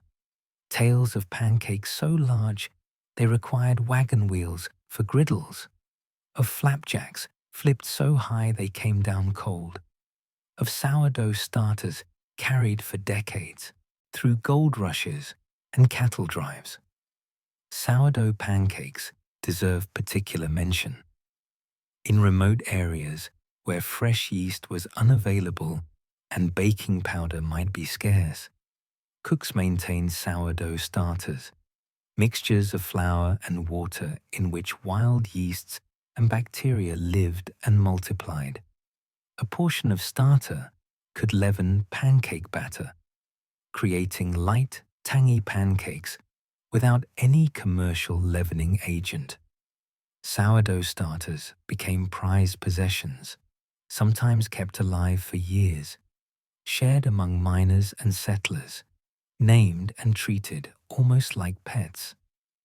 The sourdough pancake became particularly associated with Alaska and the Yukon during the gold rushes of the 1890s, where sourdough became slang for an old-timer, someone who had survived at least one winter in the North. In urban America, a new figure was emerging, the short-order cook. As cities grew and industrialization drew people into factory work, restaurants and lunch counters proliferated to feed workers who couldn't return home for meals. These establishments needed to serve food quickly and cheaply. The short-order cook, working at a griddle or flat-top stove, became expert at producing multiple breakfast orders simultaneously. Eggs, hash browns, and pancakes, all cooking at once, each finished at the right moment. The short-order cook developed a distinctive style: economical movements, no wasted motion, everything choreographed for efficiency. Pancake batter would be ladled onto the griddle in quick succession, flipped with a flick of the wrist when bubbles appeared on the surface, slid onto plates in neat stacks. The best short-order cooks could maintain several orders at different stages of cooking, never burning anything, never serving anything undercooked. This was pancake making as performance, as craft, as speed and precision elevated to art. Urban lunch counters and restaurants made pancakes available anytime, not just at home breakfasts or special occasions. A working man could stop at a lunch counter before his shift at the factory and order a short stack with coffee for a few cents. This accessibility further democratized pancakes, making them part of daily urban life across economic classes. Some entrepreneurs began experimenting with prepared pancake mixes during this period, though success remained elusive. The challenge was preservation: how to package flour, baking powder, and other dry ingredients in a way that would remain fresh and effective for weeks or months on store shelves. Some mixes used too much baking powder to compensate for age, resulting in metallic-tasting pancakes. Others used too little, producing flat results. Eggs and milk couldn't be included in dry mixes, so consumers still needed to add these at home, limiting the convenience factor. The technology for successful packaged mixes existed in theory, but it hadn't yet been perfected in practice. Still, the idea was in the air. Manufacturers recognized that if they could create a reliable, shelf-stable pancake mix that consistently produced excellent results, they could capture an enormous market. American housewives were increasingly interested in convenience. Anything that saved time and labor was potentially valuable. The woman who had to make breakfast for a family before doing laundry by hand, without running water, without electric appliances, had limited time and energy. A product that promised perfect pancakes in minutes, without measuring or mixing multiple ingredients, would be attractive. By 1900, all the pieces were in place. Baking powder provided reliable leavening. Industrial flour milling provided consistent ingredients. Railroads provided national distribution networks. Cast iron stoves provided temperature control. A culture of convenience was developing among American consumers, and industrial food processing was becoming more sophisticated, solving preservation and packaging challenges that had stymied earlier attempts at prepared foods. The pancake had become, over the course of 50 years, thoroughly industrialized. It was no longer primarily a food made from scratch in individual kitchens using local ingredients and traditional techniques. It was part of an industrial food system that spanned continents, relied on complex supply chains, and used cutting-edge food science.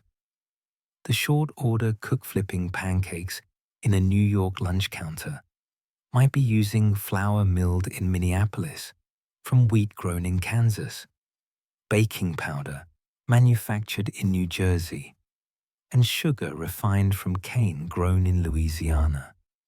All products of industrial systems that hadn't existed 50 years earlier. The stage was set for the next transformation. The pancake mix that would finally make industrial convenience fully available in home kitchens.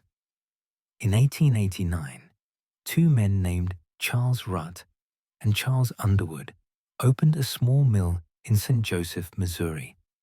They were searching for a product that would distinguish their operation from the dozens of other mills producing flour across the Midwest. What they created was one of the first successful self-rising pancake mixes, a blend of hard wheat flour, corn flour, phosphate of lime, salt, and a small amount of baking soda. They called it self-rising pancake flour, and it worked. A cook needed only to add water, mix, and pour onto a hot griddle. The result was consistently light, fluffy pancakes. But Rutt and Underwood understood that a good product wasn't enough. They needed a memorable name, something that would stick in consumers' minds and differentiate their mix from competitors. The story goes that Rutt attended a minstrel show in the fall of 1889, where he saw performers in blackface performing a song called Old Aunt Jemima.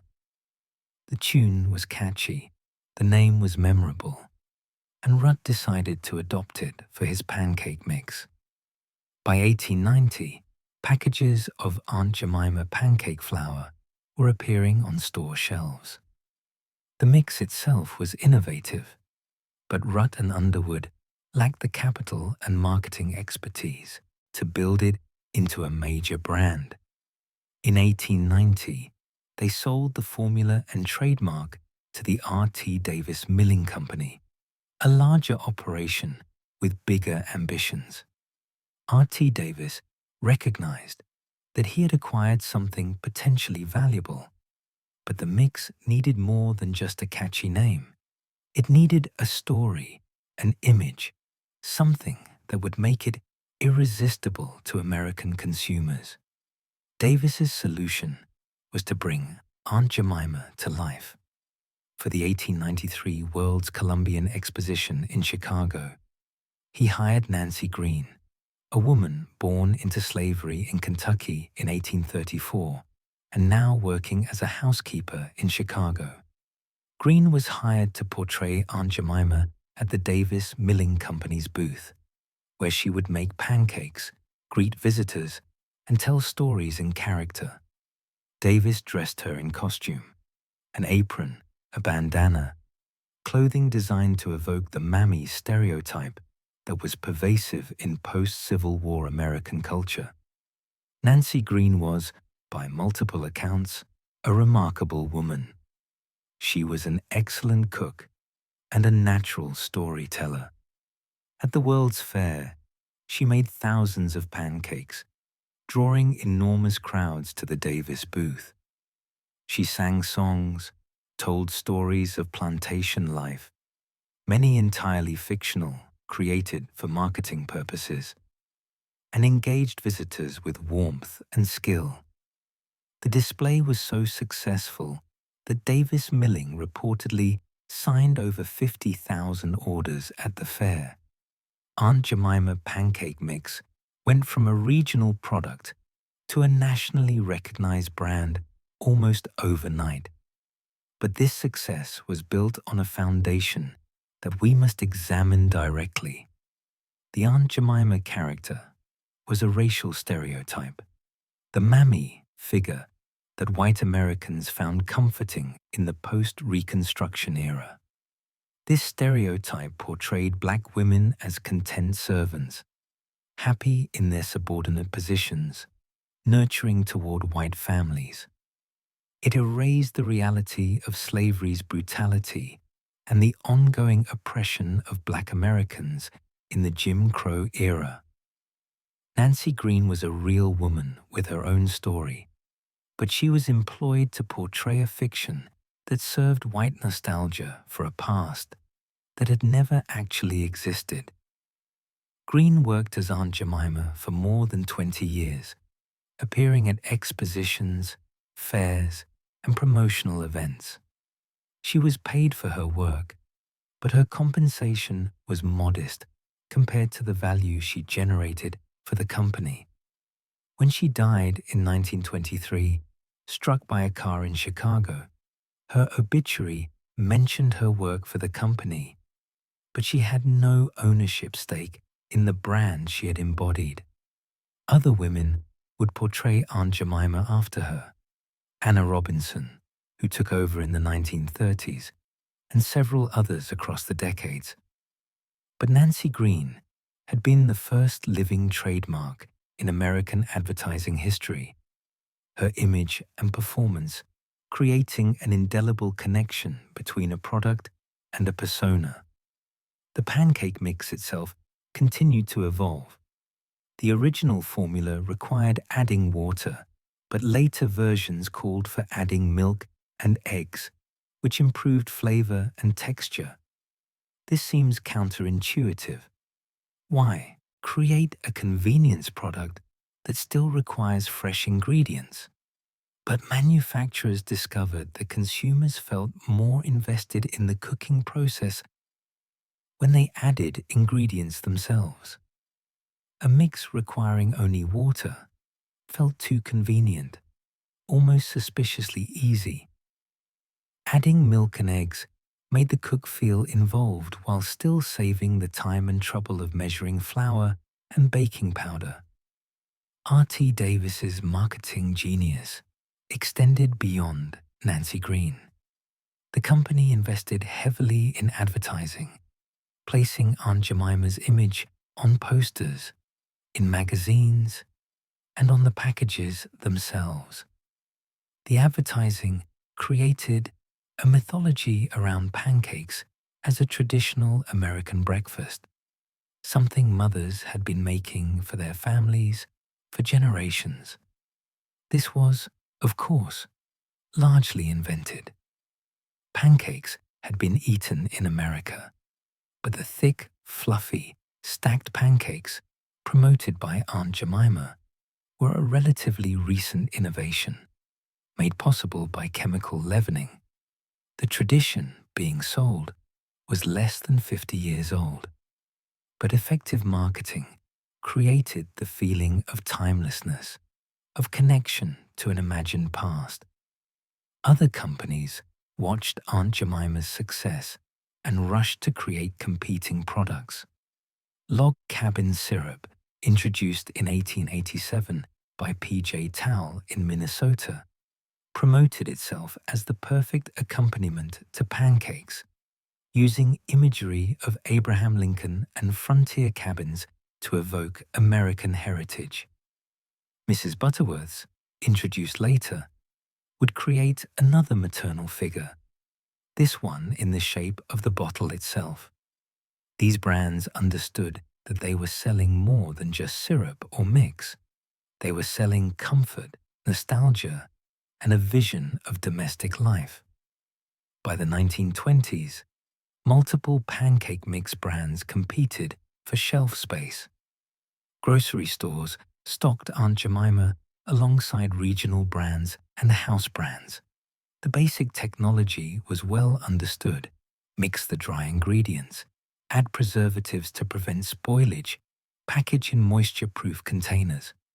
What differentiated brands was marketing, consistency, and minor recipe variations. Some mixes produced thicker pancakes, others thinner. Some had a slightly sweet taste, others were more neutral. Consumers developed loyalties, preferring one brand's texture or flavor profile.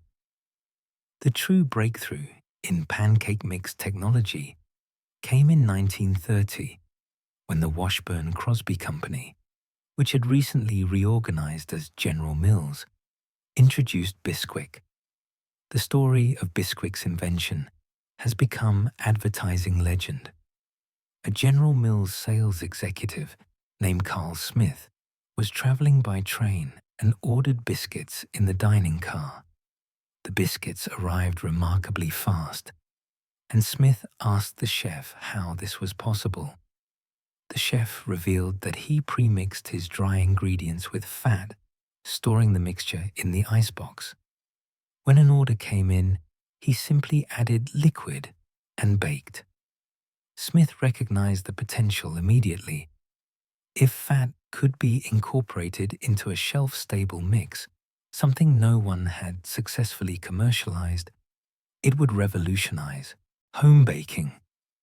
General Mills chemists went to work solving the technical challenges. Fat normally went rancid, but by using specially processed, shortening and protective packaging, they created a mix that remained fresh for months. Bisquick launched in 1931, test-marketed in late 1930, and was an immediate sensation. It wasn't just for biscuits. The package included recipes for pancakes, waffles, shortcakes, and more. Bisquick represented the apotheosis of convenience. A cook needed only to add liquid, not even eggs in the simplest recipes. The mix was genuinely foolproof. Even someone with minimal cooking skill could produce excellent results. This was significant in an era when more women were working outside the home, when domestic help was becoming less common, and when efficiency in the kitchen was increasingly valued. The success of pancake mixes was fundamentally about two things: convenience and consistency. Convenience saved time and labor. A busy mother in 1925 could make pancakes from a mix in minutes, versus the longer process of assembling ingredients, measuring and mixing from scratch. Consistency meant that the results were predictable. Scratch pancakes varied depending on the cook's skill, the flour quality, the freshness of the baking powder, the egg size, dozens of variables. Mixed pancakes turned out the same every time, reliably light and fluffy. This period also saw the introduction of electric griddles in American homes. Electricity was becoming standard in urban and suburban homes by the 1920s, and manufacturers developed electric cooking appliances to take advantage of it. Electric griddles offered even better temperature control than stovetop cooking, with thermostats that maintained consistent heat. Some models had multiple temperature zones, allowing a cook to prepare various items simultaneously. The combination of pancake mix and electric griddle made pancake making easier than ever before in human history. The advertising around pancake mixes created powerful imagery about American family life. Advertisements showed mothers serving stacks of golden pancakes to grateful families, fathers and children smiling around breakfast tables, scenes of domestic harmony centered on food. The subtext was clear. Using these products made you a good mother, a successful homemaker. The products didn't just save time, They were symbols of modern, efficient, loving domestic management. But we should note what these advertisements didn't show. They depicted white families almost exclusively. The messaging about American tradition and family values was, implicitly, about white American tradition. And the most successful of these brands, Aunt Jemima, was built on the image of a black woman servant, reinforcing hierarchies, even as it claimed to make modern life easier for all. Regional variations continued despite the rise of national brands. In the South, self-rising cornmeal mixes for making cornmeal pancakes and hoe cakes competed with wheat-based mixes.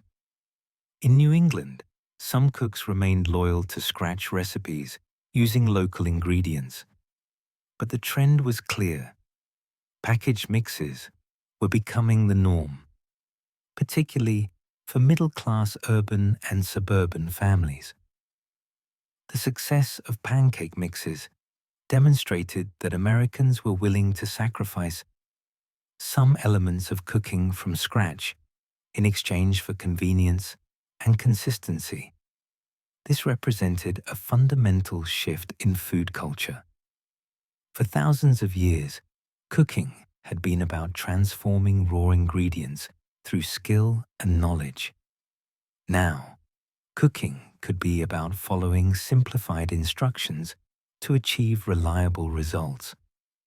The cook's role was changing from creator to assembler, from skilled artisan to efficient manager. By 1930, as this chapter closes, the pancake mix had become a standard item in American grocery stores and American homes. Aunt Jemima was a nationally recognized brand. Bisquick was revolutionizing home baking, and dozens of other companies offered competing products. Electric griddles were making their way into kitchens. Advertising had successfully positioned pancakes as emblematic of American family breakfast traditions. The industrial food system had fully colonized the pancake, transforming it from something people made into something people bought.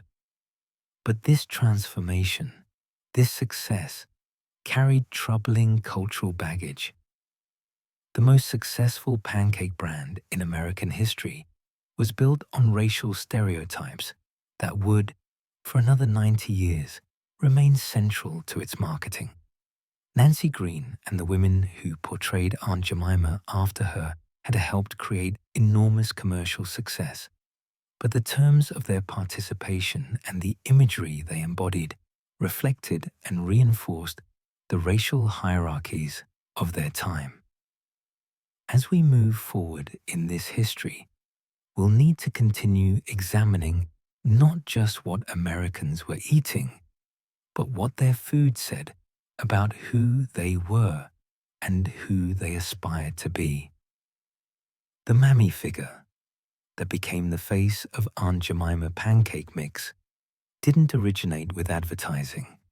It had deep roots in American culture, stretching back to the antebellum South and the stories white slaveholders told themselves about slavery. In this mythology, enslaved black women who worked in white households, cooking, cleaning, caring for white children, were portrayed as content with their bondage, devoted to their masters' families, asexual and nurturing. The mammy stereotype served a specific psychological purpose. It allowed white Americans to imagine slavery as benevolent, to erase the violence and exploitation at its core. After the Civil War and emancipation, the mammy figure took on new significance.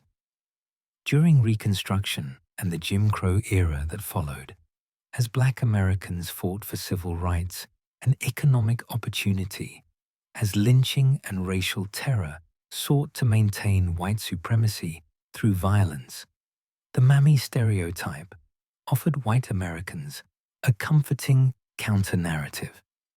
Here was a black woman who knew her place, who served white people with a smile, who represented an imagined past when racial hierarchies were supposedly natural and uncomplicated. The stereotype became even more popular as actual conditions became more tense and contested. When R.T. Davis decided to personify his pancake mix, he was drawing on this well-established cultural figure. The Aunt Jemima character, as presented to the American public, heavy-set, dark-skinned, wearing a kerchief, speaking in dialect, was designed to evoke the mammy stereotype completely. The advertising copy, created for the brand, told a fictional backstory. Aunt Jemima had been a cook on a Louisiana plantation. Her pancakes so delicious that they had made the plantation famous, and now her secret recipe was available to everyone. This narrative romanticized slavery, presenting it as a setting for culinary excellence rather than human bondage. Nancy Green, the first woman to portray Aunt Jemima publicly, was hired to embody this fiction. Born into slavery in 1834 in Montgomery County, Kentucky, Green had lived through the Civil War, emancipation, and Reconstruction. By 1893, when Davis Milling hired her, she was a 59-year-old woman working as a housekeeper in Chicago. She was a real person with her own history, but the role she was paid to play buried that history beneath the stereotype. At the 1893 World's Fair, Green performed the role skillfully. She made pancakes, sang songs, told stories that presented plantation life through a nostalgic lens. Contemporary accounts describe her as charismatic and engaging. She drew enormous crowds, and her performance was central to the brand's success. But we must understand what was being sold. White fairgoers weren't encountering Nancy Green as herself. They were consuming a performance that confirmed their beliefs about racial hierarchy, about the supposed harmony of the Old South, about black contentment in subservience. Green worked for the company for 3 decades, appearing at expositions and promotional events. She was compensated for her work, but there's no evidence she received royalties or profit sharing despite her central role in building brand value worth millions. When she died in 1923, the company continued using the Aunt Jemima character with different actresses. Anna Robinson portrayed Aunt Jemima from the 1930s through the 1940s. Aileen Lewis and others followed. Each of these women was a real person, but they were hired to embody a stereotype that denied their full humanity. The success of Aunt Jemima inspired imitators across the food industry. Uncle Ben's rice, introduced in the 1940s, used the image of a black man in a bow tie. The uncle figure that, like aunt, was a term white Southerners used to avoid the more respectful Mr. or Mrs. when addressing older black people. Cream of Wheat had used a black chef called Rastus since 1893.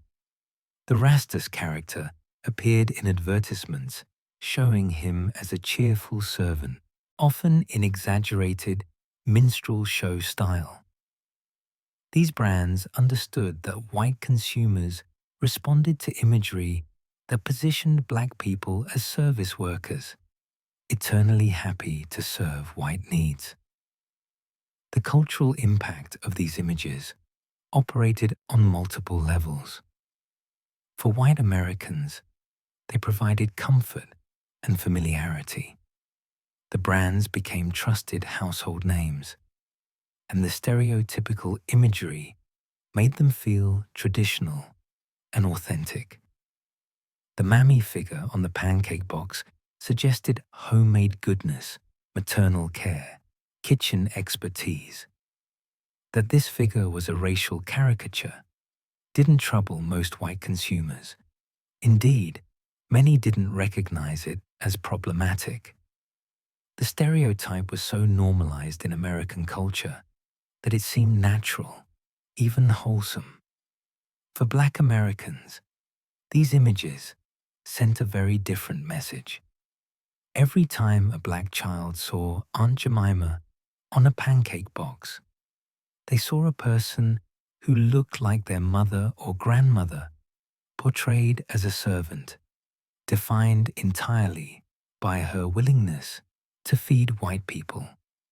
Every time a Black adult went grocery shopping, they encountered products whose branding reinforced the message that Black people's proper place was in service to whites.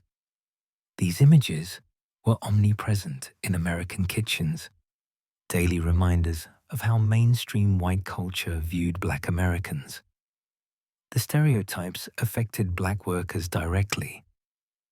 Black women who worked as domestic servants, and many did, as employment discrimination limited their options, were often called aunt by their white employers, collapsing their individual identities into the stereotype. The mammy imagery suggested that domestic service was Black women's natural role, not labor performed out of economic necessity in a discriminatory economy.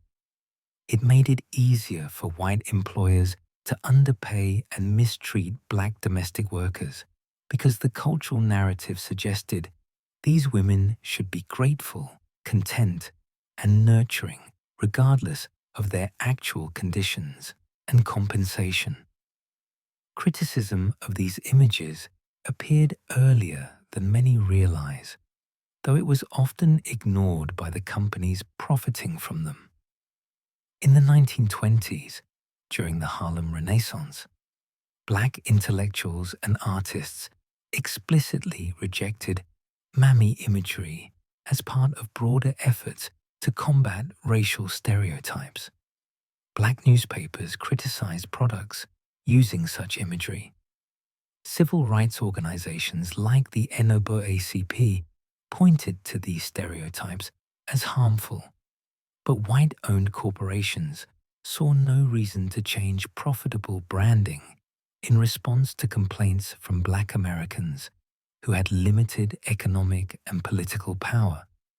The 1940s and 1950s brought the beginning of the modern civil rights movement, and criticism of racial stereotypes in advertising intensified. Black organizations specifically targeted food brands using degrading imagery. They wrote letters to companies, organized boycotts, and published critiques. The companies responded with minor modifications. Aunt Jemima's kerchief became a headband.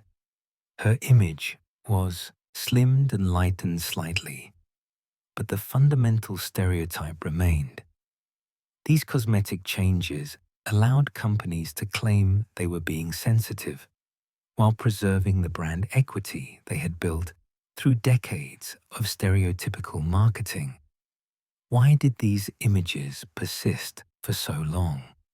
From the 1890s, well into the late 20th century, several factors were at work. First, they were commercially successful. Aunt Jemima was an enormously profitable brand, and companies are reluctant to change what makes them money. Second, they were normalized. Generations of Americans grew up seeing these images and came to associate them with quality products and positive childhood memories. Changing the imagery risked alienating loyal customers who didn't understand what was problematic about it. Third, the companies using these images were controlled by white executives who didn't experience the harm these stereotypes caused and who operated in segregated social and business worlds where they rarely encountered informed Black perspectives.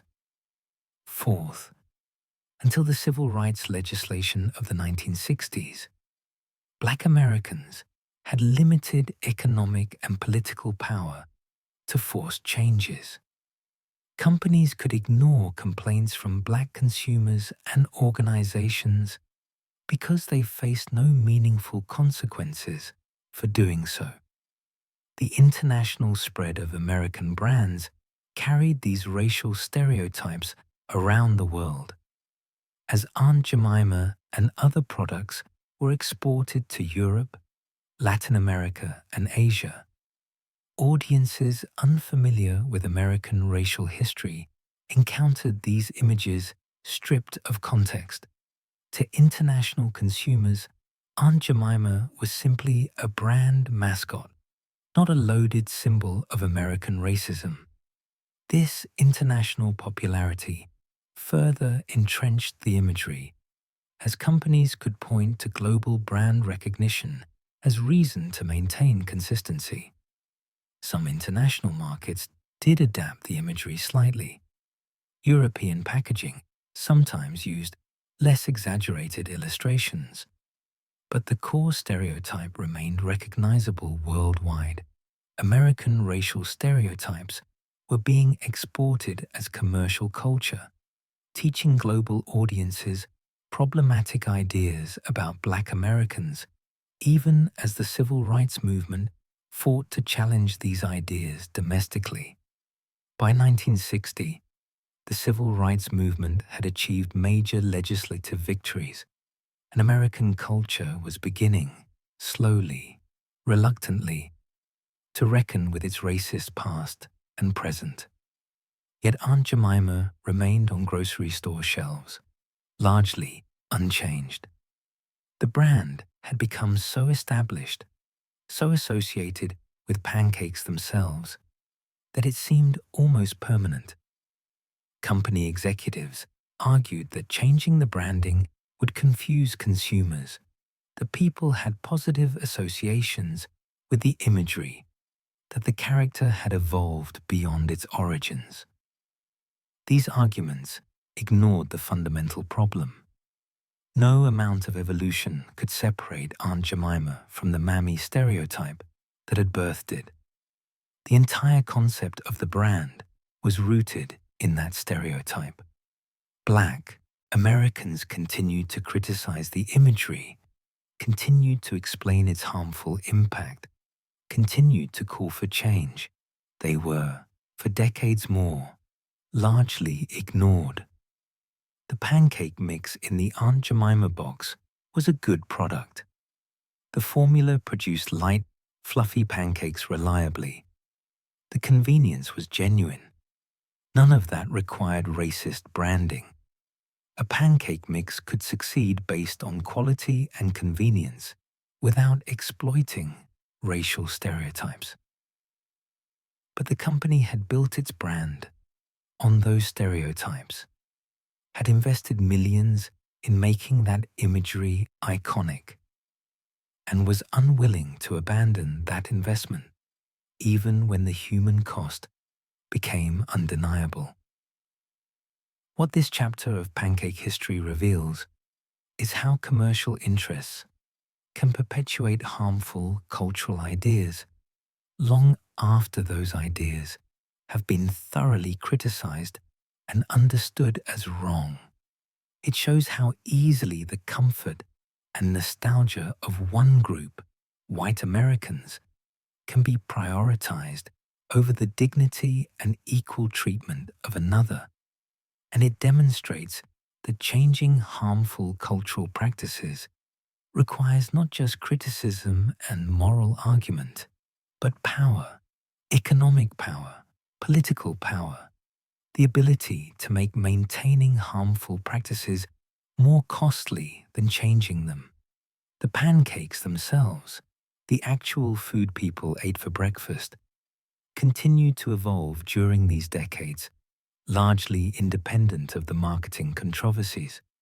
New recipes appeared, cooking techniques improved, regional variations developed, But the most visible face of pancakes in American culture remained a racial stereotype, a constant reminder that American food culture, like American culture broadly, was built on foundations of inequality and exploitation that companies were willing to maintain indefinitely if doing so remained profitable. This tension between the innocent pleasure of food and the problematic history carried in its marketing and cultural associations would persist for decades more until finally, in the 21st century, social pressure would become strong enough to force reckoning with these long-standing wrongs. The American diner was born from a simple observation. People needed to eat, and they needed to eat quickly. In the 1920s, as automobile ownership expanded and Americans became more mobile, entrepreneurs recognized an opportunity. They built small, prefabricated restaurants, often made in factories and shipped by rail to their final locations, and positioned them along busy roads, near factories, and in downtown business districts. These diners were designed for efficiency. Long counters with swivel stools, open kitchens where customers could watch their food being prepared, and menus focused on simple, filling meals that could be cooked quickly and sold cheaply. Pancakes were ideal diner food. The ingredients were inexpensive: flour, eggs, milk, baking powder. The preparation was fast. Mix the batter, pour it on the griddle, flip once, serve. The profit margins were excellent.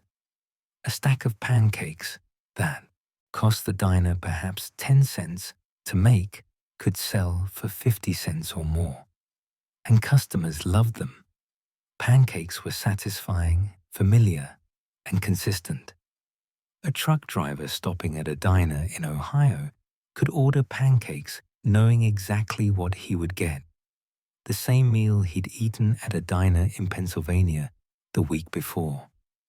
The short order cook became the central figure in diner culture, working at a flat-top griddle, often visible to customers across the counter. These cooks developed extraordinary efficiency. They could manage multiple orders simultaneously: pancakes at various stages of cooking, eggs frying, bacon sizzling, hash browns crisping, keeping track of everything through a combination of memory, spatial organization, and timing sense developed over years of practice. The sound of the griddle, the sizzle of batter hitting hot metal, the scrape of the spatula, became the soundtrack of American breakfast. These cooks developed specialized techniques. They learned to judge griddle temperature by how water droplets behaved on the surface. Too cool and they slid around, too hot and they disappeared instantly in a burst of steam. Just right, and they danced and skittered. They perfected the pancake flip, a quick wrist motion that sent the pancake airborne, spinning it to land precisely where intended. The best cooks rarely looked directly at what they were doing, their hands moving through practice motions while their eyes scanned for the next order ticket, the next customer's signal. The stack of pancakes, 3 or 4 pancakes piled high, butter melting on top, syrup pooled around them, became an American icon during this period. This wasn't how pancakes were traditionally served in Europe, where they might be rolled or folded individually. The stack was distinctly American, representing abundance and efficiency at once. It said, "Here is plenty, here is comfort, here is food that will fuel you through your day." Diners standardized the presentation. A short stack meant 2 or 3 pancakes. A full stack meant 4 or 5. The portions were generous, the plates filled. Coffee flowed constantly in diners, bottomless cups refilled by waitresses who could pour while talking to other customers, never breaking stride. Pancakes and coffee became paired in the American consciousness, the bitter drink cutting the sweetness of syrup-soaked pancakes, the caffeine and carbohydrates combining to provide morning energy.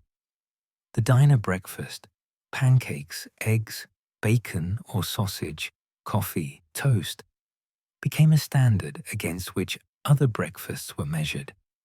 Regional variations persisted despite this standardization. In the South, buttermilk pancakes dominated, their tangy flavor complementing cane syrup or sorghum molasses. Southern cooks often added a bit of cornmeal to their pancake batter, creating a slightly different texture. In Alaska and the Pacific Northwest, sourdough pancakes remained popular, carried forward from Gold Rush days.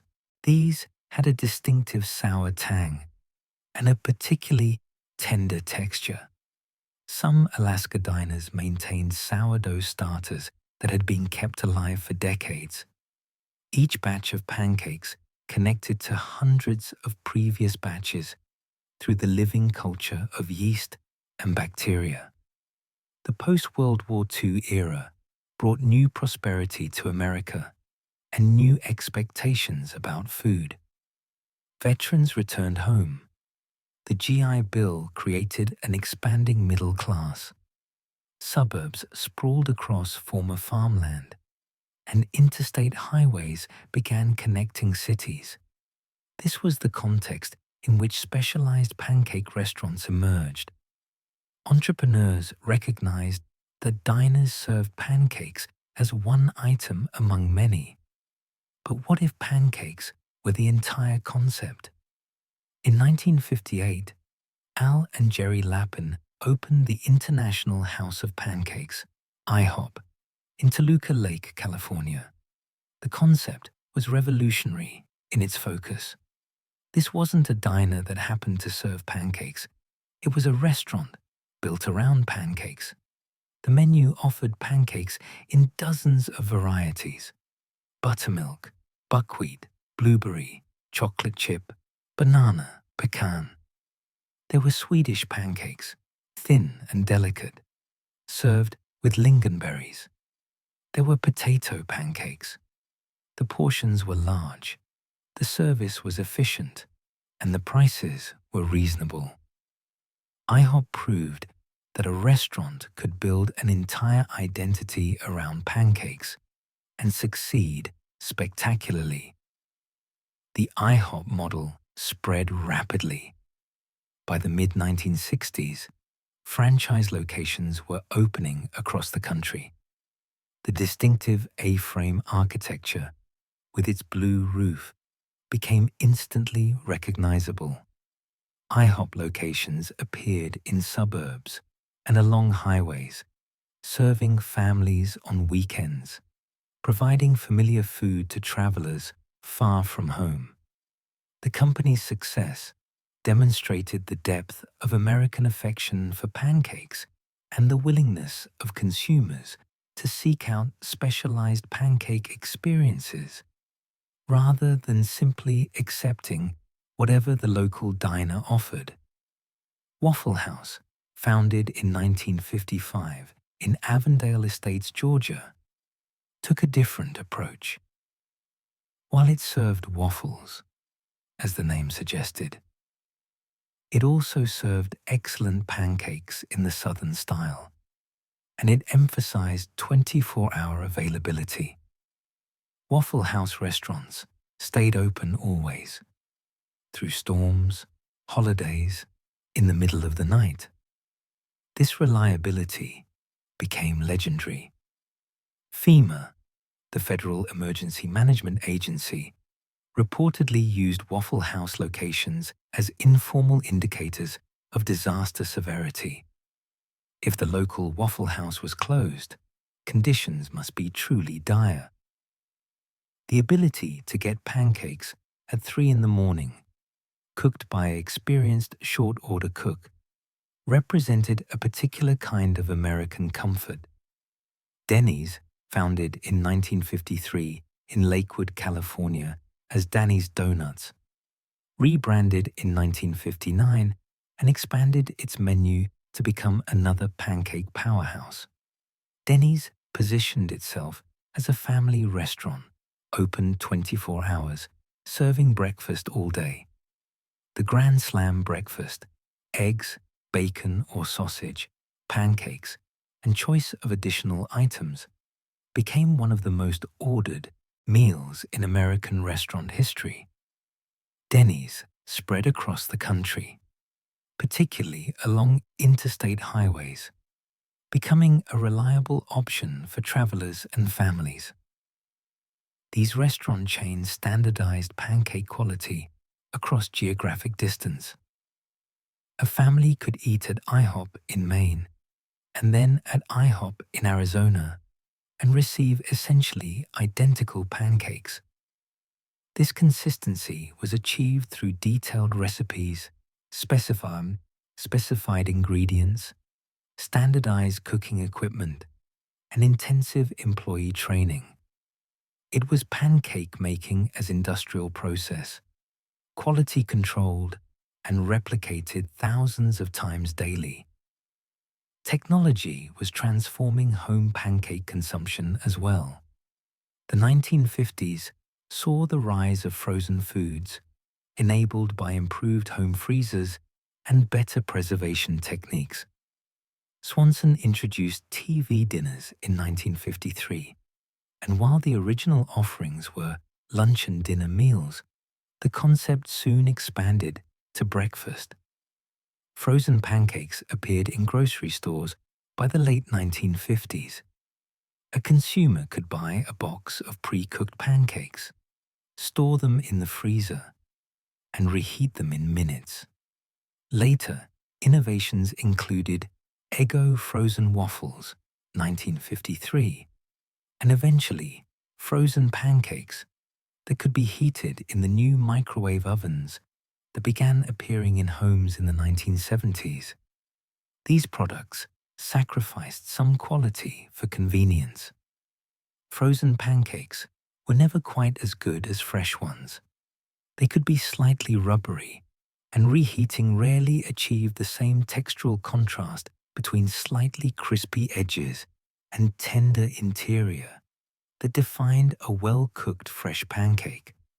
But they were fast, and for busy families in an era when more women were working outside the home, speed mattered enormously. Pancake breakfasts became fixtures of American community life during this period. Churches, fire departments, schools, Boy Scout troops, and civic organizations discovered that pancake breakfasts were excellent fundraisers. The food cost was low, volunteers could handle the cooking, and people were willing to pay a few dollars for a pancake breakfast that supported a good cause. These events became social occasions, opportunities for communities to gather. The smell of pancakes cooking on institutional griddles, the long tables filled with families, the volunteers flipping pancakes and pouring coffee, these became part of the texture of American small-town life. The technology of pancake making continued to evolve. Electric griddles became more sophisticated, with better thermostatic controls and larger cooking surfaces. Non-stick coatings, developed during World War II for industrial purposes, began appearing on consumer cookware in the 1960s. Teflon-coated griddles and pans meant pancakes could be cooked with less fat and removed more easily. The innovation was significant. No more pancakes stuck to pans, no more struggling to slide a spatula under the first pancake without tearing it. Pancake mixes proliferated in grocery stores. Beyond Aunt Jemima and Bisquick, dozens of brands competed, including store brands that offered similar convenience at lower prices. Complete mixes that required only water became popular, using powdered egg and milk solids to eliminate the need for fresh ingredients. Health food-oriented brands appeared, offering whole wheat pancake mixes for consumers concerned about nutrition. Drive-in restaurants, popular from the 1950s through the 1960s, sometimes served pancakes alongside hamburgers and milkshakes, expanding the occasions when pancakes might be eaten. Pancakes weren't just breakfast anymore. They could be dinner, a late-night meal, and anytime food. This temporal expansion reflected changing American lifestyles as shift work became more common and traditional meal schedules became less universal. Television brought pancakes into American homes in new ways. Cooking shows demonstrated pancake techniques. Commercial advertising for pancake mixes intensified, with companies buying time on morning television programs to reach housewives. The imagery in these commercials reinforced the association between pancakes and family life, showing children's delighted faces, fathers enjoying weekend breakfasts, mothers serving stacks of golden pancakes to grateful families. By 1970, pancakes had become thoroughly integrated into American culture at every level. You could eat them at home from a mix or from scratch if you preferred.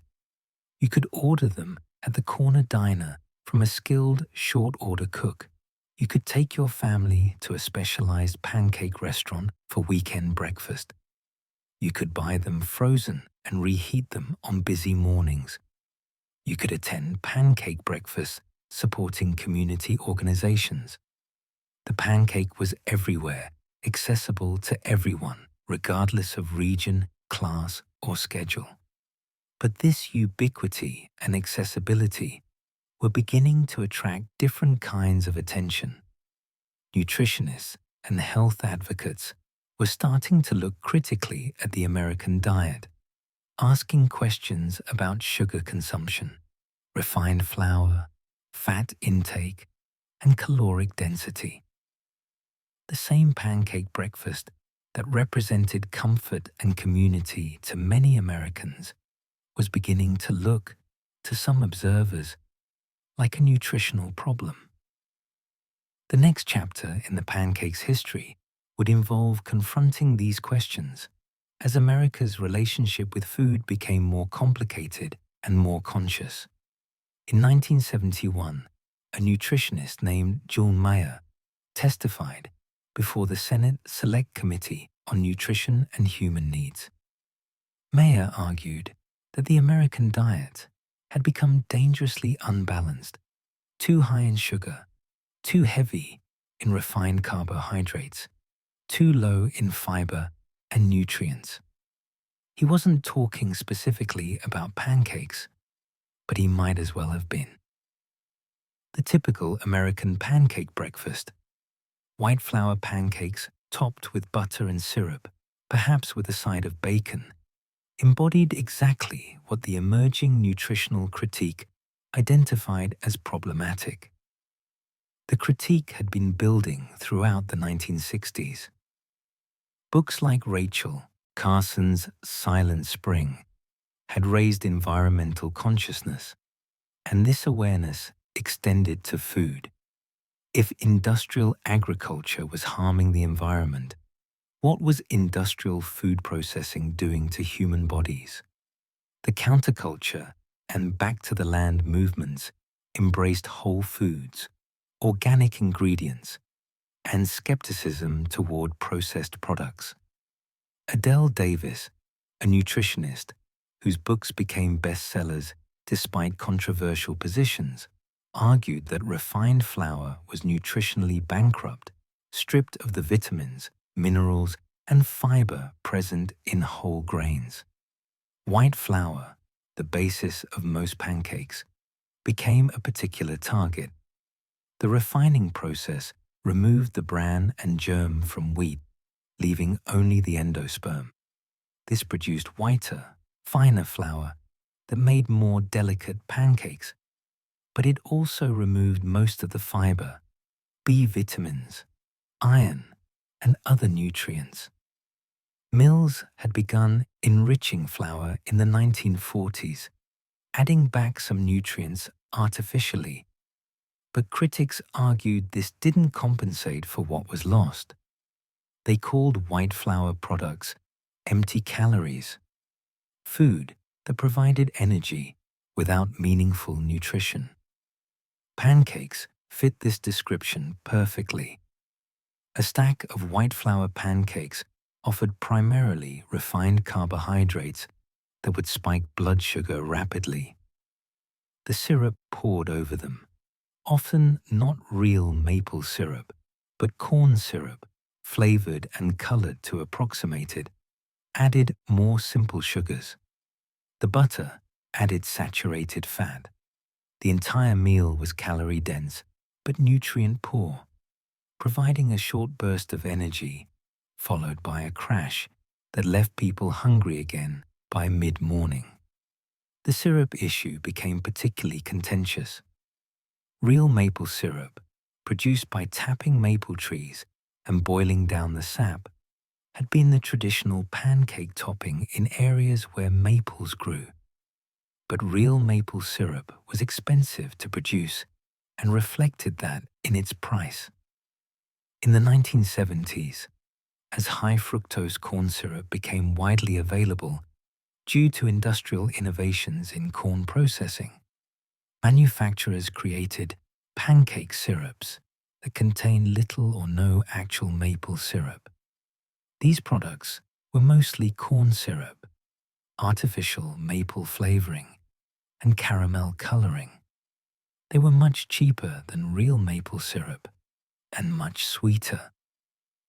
Nutritionists pointed out that high-fructose corn syrup metabolized differently than other sugars, potentially contributing to obesity and metabolic problems. The syrup industry defended its products, arguing that sugar was sugar, that corn syrup was a natural product made from corn, and that concerns were overblown. This debate would continue for decades, but by the late 1970s, consumers concerned about nutrition were specifically seeking out real maple syrup and checking labels to avoid high-fructose corn syrup. The whole wheat pancake emerged as a response to these nutritional concerns.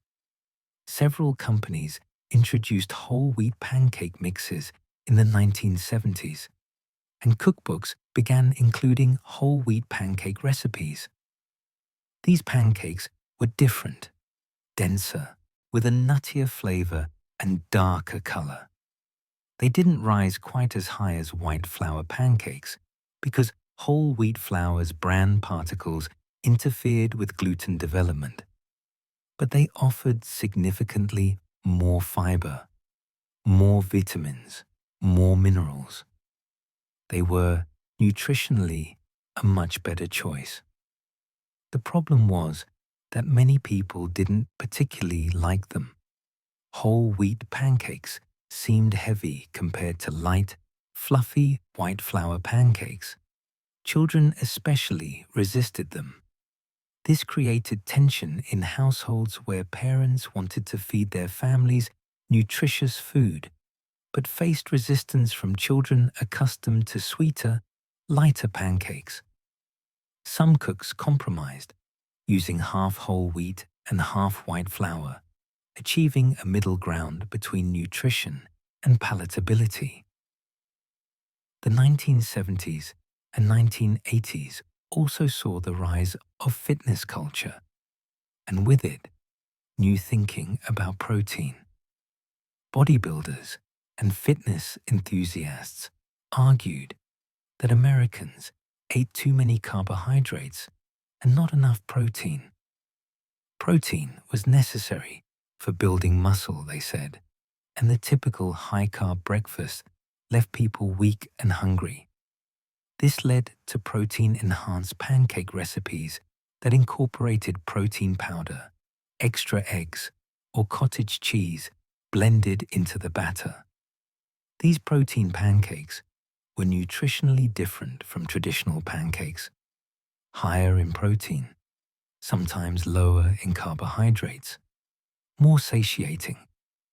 They appealed to a specific audience of athletes and fitness-conscious consumers. Bodybuilding magazines published protein pancake recipes. Health food stores began carrying specialized protein pancake mixes. This was a niche market in the 1970s and 1980s, but it represented an important shift. Pancakes being reimagined not as comfort food or quick breakfast, but as functional food designed to meet specific nutritional goals. Breakfast cereal companies were paying attention to all this nutritional discussion, and they saw an opportunity. Cereal manufacturers positioned their products as healthier alternatives to traditional cooked breakfasts. Advertisements emphasized that many cereals were fortified with vitamins and minerals, contained whole grains, and were lower in fat than pancakes with butter. The cereal industry launched aggressive marketing campaigns, particularly targeting children with sugary cereals and parents with healthy options like granola and bran flakes. This created real competition for pancakes. A box of cereal required no cooking, no cleanup beyond a bowl and spoon. Parents rushing to get children to school and themselves to work found cereal more practical than making pancakes. Pancakes increasingly became weekend food, Saturday or Sunday morning when there was time to cook properly, while cereal dominated weekday breakfasts. School cafeterias became battlegrounds for these nutritional debates. Schools had been serving pancakes regularly. They were cheap, children generally liked them, and they could be prepared efficiently in institutional kitchens. But as nutritional awareness grew, school districts faced pressure to limit pancakes or make them more nutritious. Some switched to whole wheat pancakes. Others relegated pancakes to occasional treats rather than regular offerings. School lunch programs, particularly after federal nutrition guidelines were strengthened, had to balance what children would actually eat against what nutritionists recommended they should eat. Fast food chains noticed that breakfast was an underserved market. McDonald's tested the Egg McMuffin in 1972 and rolled it out nationally in 1975. This sandwich, an egg, Canadian bacon, and cheese on an English muffin, could be eaten with one hand while driving, required no syrup, and took less time to consume than sitting down to pancakes. Other chains followed with their own breakfast sandwiches. Burger King, Wendy's, and regional chains all created breakfast menus focused on portable sandwiches rather than traditional pancake breakfasts. These breakfast sandwiches posed a serious challenge to pancakes. They were faster, more portable, and marketed as modern and convenient. They fit better into increasingly hectic American lifestyles where commutes were longer and time was scarcer. Pancakes required sitting down, using utensils, taking time. Breakfast sandwiches could be consumed in the car. For many Americans, particularly during the week, sandwiches became the practical choice, and pancakes became a leisure activity. Television advertising for pancake mixes and syrups began including disclaimers during this period. After showing appealing images of stacked pancakes with syrup, ads would flash a small disclosure. part of a complete breakfast, which the announcer would say quickly. The screen might show pancakes alongside orange juice, milk, and fruit, a much more balanced meal than pancakes alone. This disclaimer was a response to criticism and emerging regulation, an acknowledgement that pancakes by themselves weren't nutritionally complete. The first alternative pancake mixes appeared in health food stores and natural food sections of grocery stores. Companies like Arrowhead Mills, founded in 1960 and growing through the 1970s, offered organic whole wheat pancake mix. Bob's Red Mill, started in 1978, would become a major player in alternative flours and grain products, including various pancake mixes made from different whole grains. These products cost more than conventional mixes, but appealed to consumers willing to pay extra for what they perceived as healthier options. Buckwheat experienced a minor revival during this period, promoted as more nutritious than wheat. Buckwheat is actually a seed, not a grain, and it contains more protein and minerals than refined wheat flour. Some nutritionists recommended it as a healthier pancake base. Stone-ground flours, milled using traditional methods that preserved more nutrients than modern industrial milling, found small but devoted markets. The sugar content of syrup came under particular scrutiny. A typical serving of pancake syrup, about a quarter cup, contained roughly 50 grams of sugar, nearly twice the daily recommended limit for added sugars according to emerging dietary guidelines. Some families began reducing syrup use, encouraging children to eat pancakes with just butter or fruit instead. Others switched to fresh fruit toppings, sliced strawberries, blueberries, bananas, as lower sugar alternatives to syrup. Artificial sweeteners were proposed as solutions. Products like Sweet and Low, saccharin, and Equal, aspartame, were marketed as ways to sweeten foods without calories. Some companies experimented with reduced-calorie syrups using artificial sweeteners, but many consumers found them unsatisfying. They tasted sweet, but lacked the body and richness of real syrup. The market for diet syrups remained small. Nutritional labeling, mandated on packaged foods starting in the 1970s and standardized further in 1990, made it harder to ignore what pancake mixes and syrups contained. Consumers who checked labels could see the sugar content, the lack of fiber in refined flour mixes, the sodium levels. This transparency was valuable, but also potentially damaging to products that looked less healthy on paper than they tasted on the plate. Medical research during this period began connecting diet to chronic diseases. Studies linked high sugar consumption to diabetes, refined carbohydrates to obesity, and saturated fat to heart disease.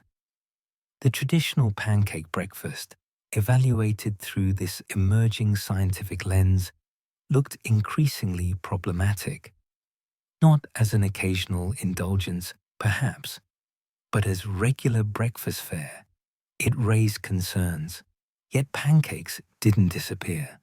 Instead, they adapted. By 1990, consumers could choose from a spectrum of pancake options.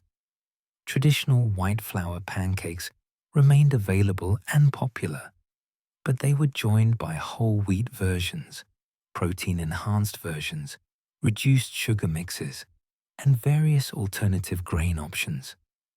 The pancake industry had responded to nutritional criticism, not by defending traditional formulations, but by diversifying, offering products that met different dietary preferences and concerns.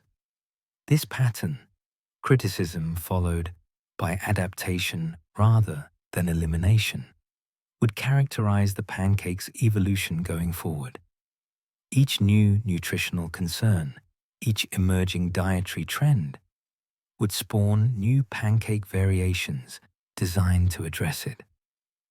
The fundamental appeal of pancakes, their comfort, their taste, their associations with family and leisure, was strong enough that people didn't want to give them up. They wanted healthier versions, yes, but versions nonetheless.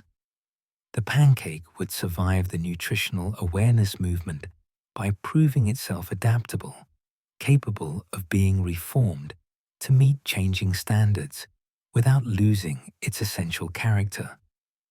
In 1990, most Americans had never heard of celiac disease. By 2010, gluten-free foods occupied entire aisles in grocery, stores, and nearly every restaurant offered gluten-free options.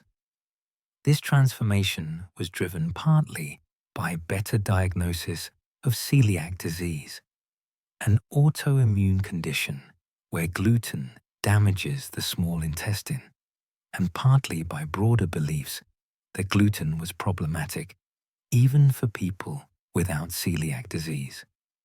Regardless of the medical debates, the practical result was clear.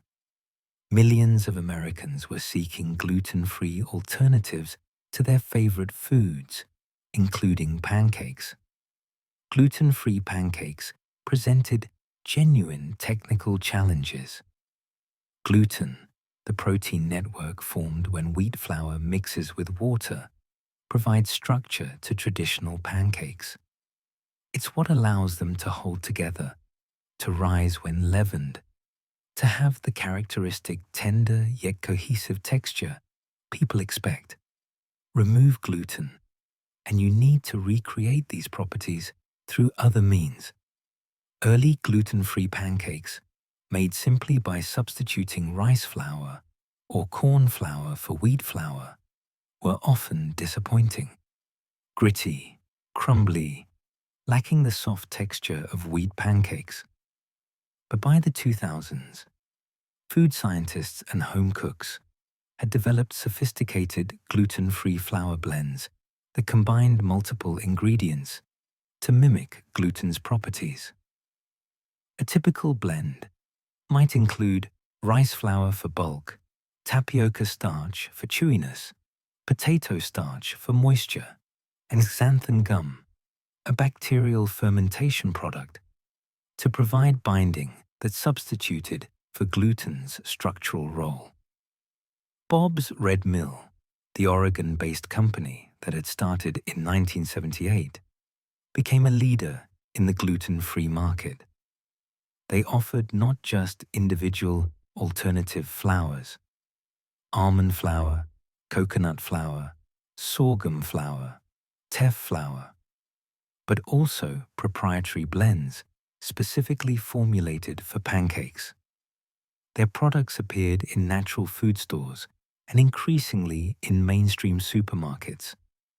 By 2010, making excellent gluten-free pancakes was achievable for any home cook, though it required either buying specialty mixes or understanding the complex ratios needed to blend flours successfully. The vegan movement, which had existed in small communities for decades, expanded dramatically during this period. Vegans avoided all animal products, which meant traditional pancakes, made with milk and eggs, were off-limits. The challenge was finding substitutes that worked technically and tasted good. Milk proved relatively easy to replace.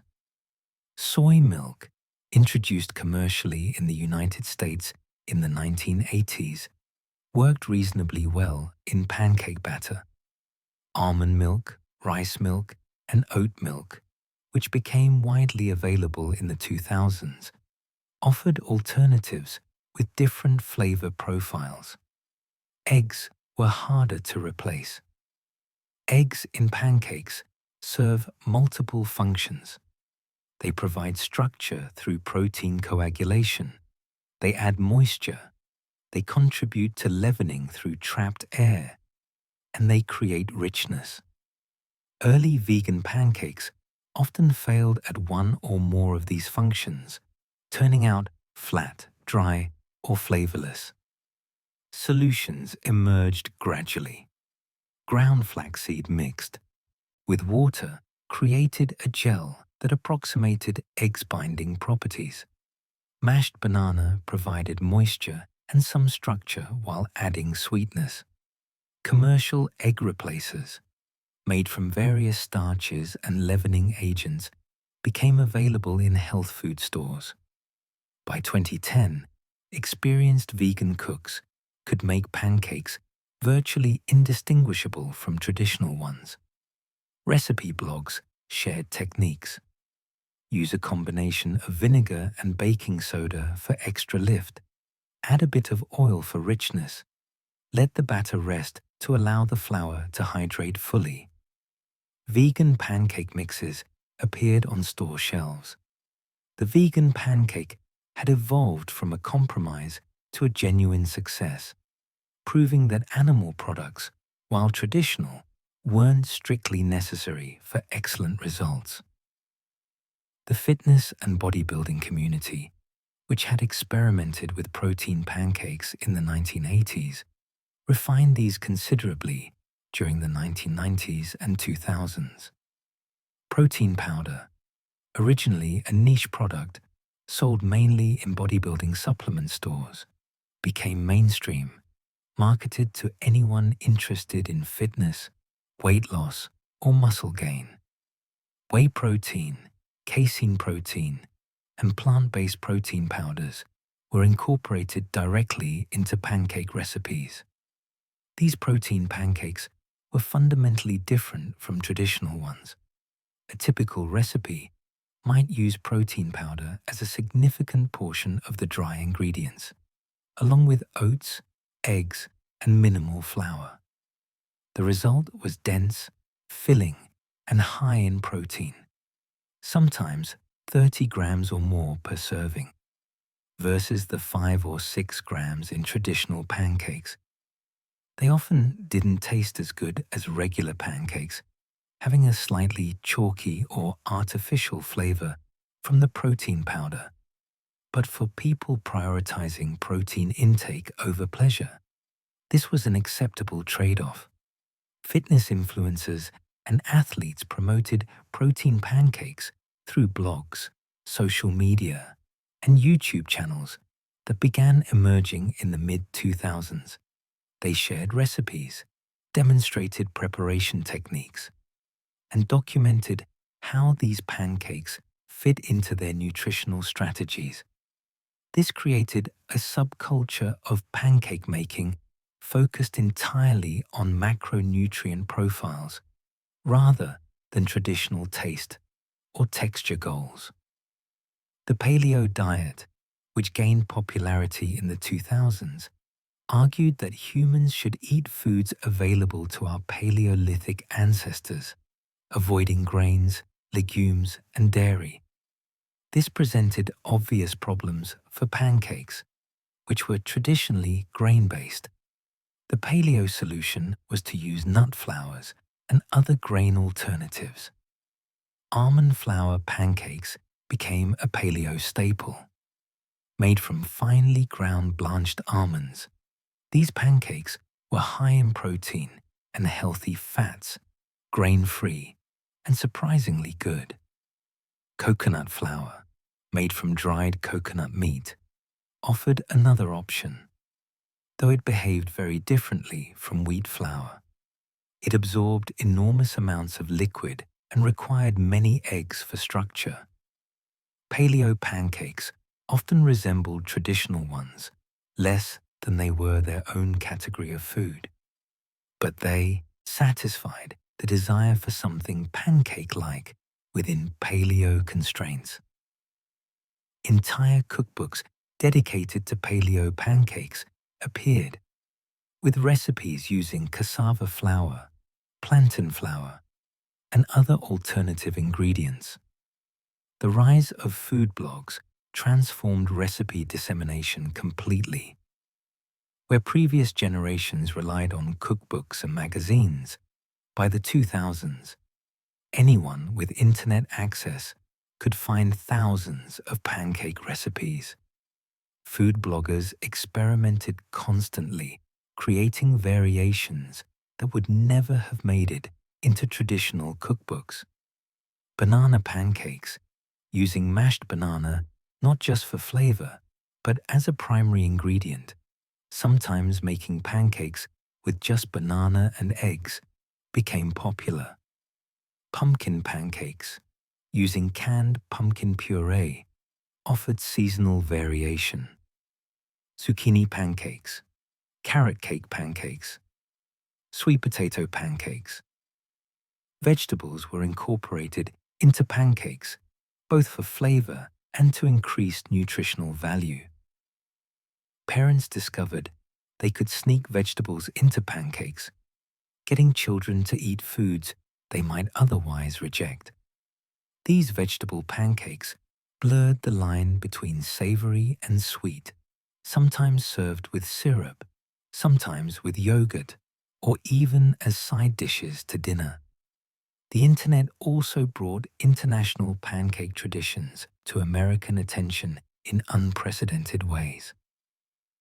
Japanese soufflé pancakes, impossibly thick, jiggly pancakes made by whipping egg whites to stiff peaks and folding them into the batter, began appearing in the United States in the late 2000s. These pancakes, popularized in Tokyo cafes, were more like edible clouds than traditional pancakes. They required special techniques, cooking in ring molds, adding water to the pan, and covering it to steam the pancakes as they cooked. Careful temperature control to cook them through without burning. When done correctly, Japanese soufflé pancakes were spectacular, tall, fluffy, wobbling slightly when plated, with a custardy interior. They became Instagram famous in the 2010s, but their origins date to the 2000s, when the first American food enthusiasts encountered them during trips to Japan and attempted to recreate them at home.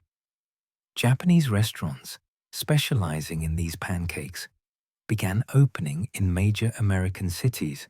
By 20, Korean hodyeok, sweet pancakes filled with brown sugar, cinnamon, and nuts, represented another international variety, gaining American followers.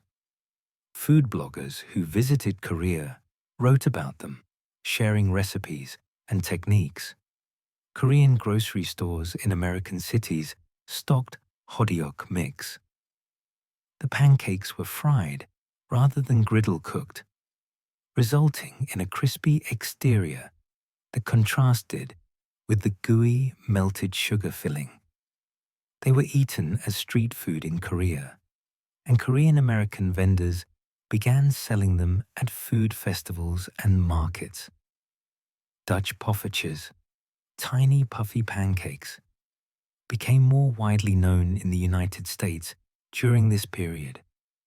Specialty pans with multiple small indentations were needed to make them properly, and these began appearing in American kitchen stores. Russian blini, Indian uttapam, Ethiopian injera, Swedish pancakes. Americans encountered pancake traditions from around the world through travel, immigration, and the internet, and many began incorporating these into their own cooking. The food blog phenomenon democratized recipe development in ways that would have been impossible in earlier eras.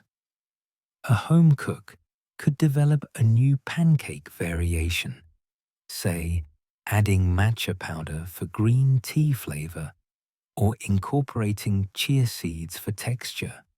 Post it online with photos and detailed instructions, and potentially reach millions of people. The most successful food bloggers built businesses around their recipes, eventually publishing cookbooks, creating product lines, and becoming culinary celebrities. This explosion of variation meant that by 2010, the category of pancake had expanded to include foods that earlier generations would barely recognize. A 3-ingredient banana egg pancake shared little with a traditional buttermilk pancake beyond being cooked on a griddle and eaten for breakfast. An almond flour paleo pancake was fundamentally different from a protein powder pancake, which differed from a Japanese souffle pancake, which differed from traditional American flapjacks. Yet all were understood as pancakes, all participated in pancake culture, all drew on the accumulated knowledge and techniques of pancake making while adapting them to new ingredients and new goals. The pancake demonstrated remarkable elasticity as a concept. It could be stretched to accommodate nearly any dietary restriction, any nutritional goal, any flavor preference, without losing its identity as a pancake. This period also saw the rise of artisan and craft approaches to traditional foods. Just as craft beer challenged industrial beer and artisan bread challenged industrial bread, small companies began offering premium pancake mixes. These weren't just cheaper versions of major brands. They were higher quality products, using better ingredients, often organic, sometimes sourced from specific regions or farms. They cost significantly more than Aunt Jemima or Bisquick, but they appealed to consumers who valued quality and were willing to pay for it. Farmers' markets became venues for these artisan pancake mixes. A farmer might grow heritage wheat varieties, mill them on site, and sell fresh flour or pancake mix to customers who wanted to know exactly where their food came from. This represented a full-circle return to pre-industrial food systems, though now operating as a premium niche rather than the only option. By 2010, the American pancake landscape was extraordinarily diverse.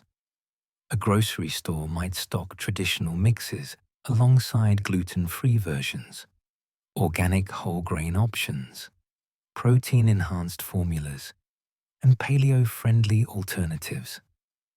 Home cooks could choose from hundreds of recipes online, each promising some variation or improvement.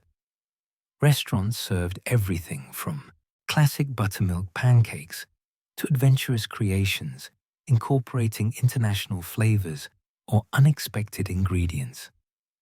This diversity reflected broader changes in American food culture, increased dietary restrictions and preferences, greater health consciousness, more adventurous eating habits, and exposure to global cuisines. The pancake hadn't been replaced or diminished by these trends. It had absorbed them, adapted to them, and emerged more varied and more interesting than ever before. The simple concept of cooked batter on a griddle had proven flexible enough to accommodate this extraordinary range of approaches, and the next 2 decades would bring even more variations as globalization, technology, and evolving tastes continued to reshape what pancakes could be. The internet, which had been growing throughout the 1990s, reached a tipping point in the early 2000s. Broadband connections replaced dial-up modems, digital cameras became affordable, and smartphones with decent cameras appeared by the late 2000s. Social media platforms emerged, Friendster, MySpace, and then Facebook in 2004, YouTube in 2005, Twitter in 2006, and Instagram in 2010. This technological infrastructure created something unprecedented in human history: the ability for anyone, anywhere, to share detailed information about food, including recipes, techniques, and photographs, instantly with a global audience. For pancakes, this meant that traditions which had remained largely local or regional for centuries suddenly became accessible to everyone. A home cook in Kansas City could watch a video of someone making dosa in Mumbai, read a blog post about crepe techniques from a chef in Paris, and scroll through Instagram photos of Japanese soufflé pancakes, all in the same afternoon. This cross-pollination of pancake knowledge happened at a speed and scale that would have been unimaginable just 20 years earlier. French creperies had existed in the United States before 2000, primarily in cities with significant French populations or strong tourism industries. But during the 2000s, crepes became a genuine American trend. Crepe restaurants opened in shopping districts and near college campuses across the country. The appeal was multi-layered. Crepes were perceived as sophisticated and European. They could be customized with numerous sweet or savory fillings, and they worked well as fast casual food, relatively quick to make, easy to eat while walking. These American creperies often departed significantly from French tradition. While a French creperie might offer classic combinations like ham and cheese or butter and sugar, American versions experimented freely. Nutella and banana became ubiquitous. Strawberries and whipped cream, chicken and pesto, Thai peanut sauce with vegetables. The crepe became a vehicle for whatever combinations pleased American palates, maintaining only the thin pancake format while freely mixing global flavors. Some creperies made the preparation visible, cooking crepes on large circular griddles where customers could watch. The technique: pouring a ladle of batter onto the hot surface, using a wooden spreader to quickly distribute it into a thin circle, letting it cook briefly, then folding it around fillings, was theatrical and satisfying to observe. Street vendors at farmers' markets and festivals offered crepes made to order, the smoke from the griddle and the smell of cooking batter drawing crowds. Dutch pannenkoeken restaurants followed a similar trajectory. The Netherlands had maintained a strong pannenkoek tradition, and Dutch immigrants had brought it to America, but it remained relatively obscure until the 2000s. Then several Dutch pancake houses opened in American cities, introducing broader audiences to this food that fell between American pancakes and French crepes, thinner than the former, thicker than the latter, often plate-sized and served as complete meals. Dutch restaurants served pannenkoeken with both sweet and savory toppings, bacon and cheese baked into the pancake itself, apple and cinnamon, smoked salmon and cream cheese. The savory pancake concept resonated with Americans who had been conditioned to think of pancakes as sweet breakfast food. The idea that a pancake could be dinner, filled with substantial ingredients and served with a salad, felt novel and European and appealing. Russian blini began appearing more frequently in American contexts beyond Russian immigrant communities. These small, yeasted buckwheat pancakes, traditionally served with sour cream and caviar, had always existed in upscale restaurants as expensive appetizers. But during the 2000s, they became more accessible. Russian restaurants in American cities promoted them.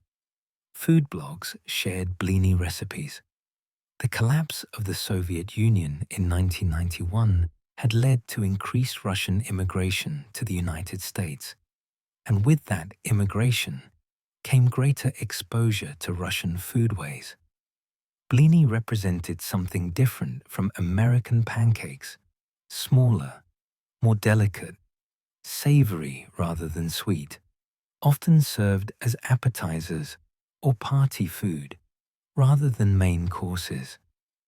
They introduced American diners to the concept of yeasted pancakes, where the leavening came from fermentation rather than chemical reactions.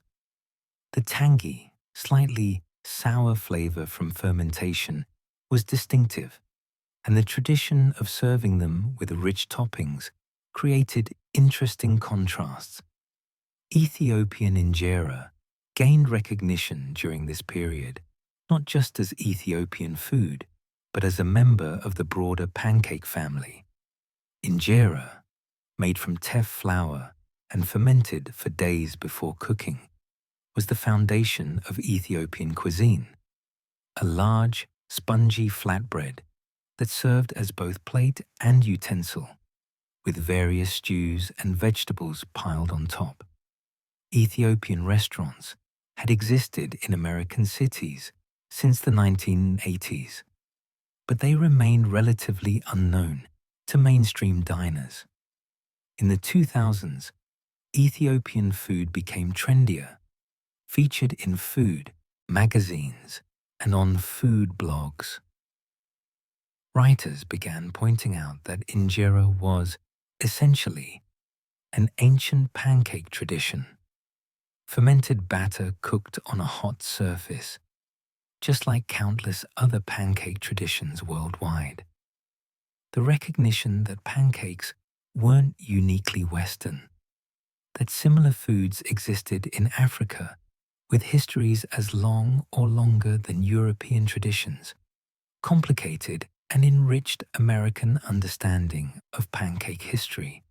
Indian dosa and uttapam brought fermented rice pancakes to American attention.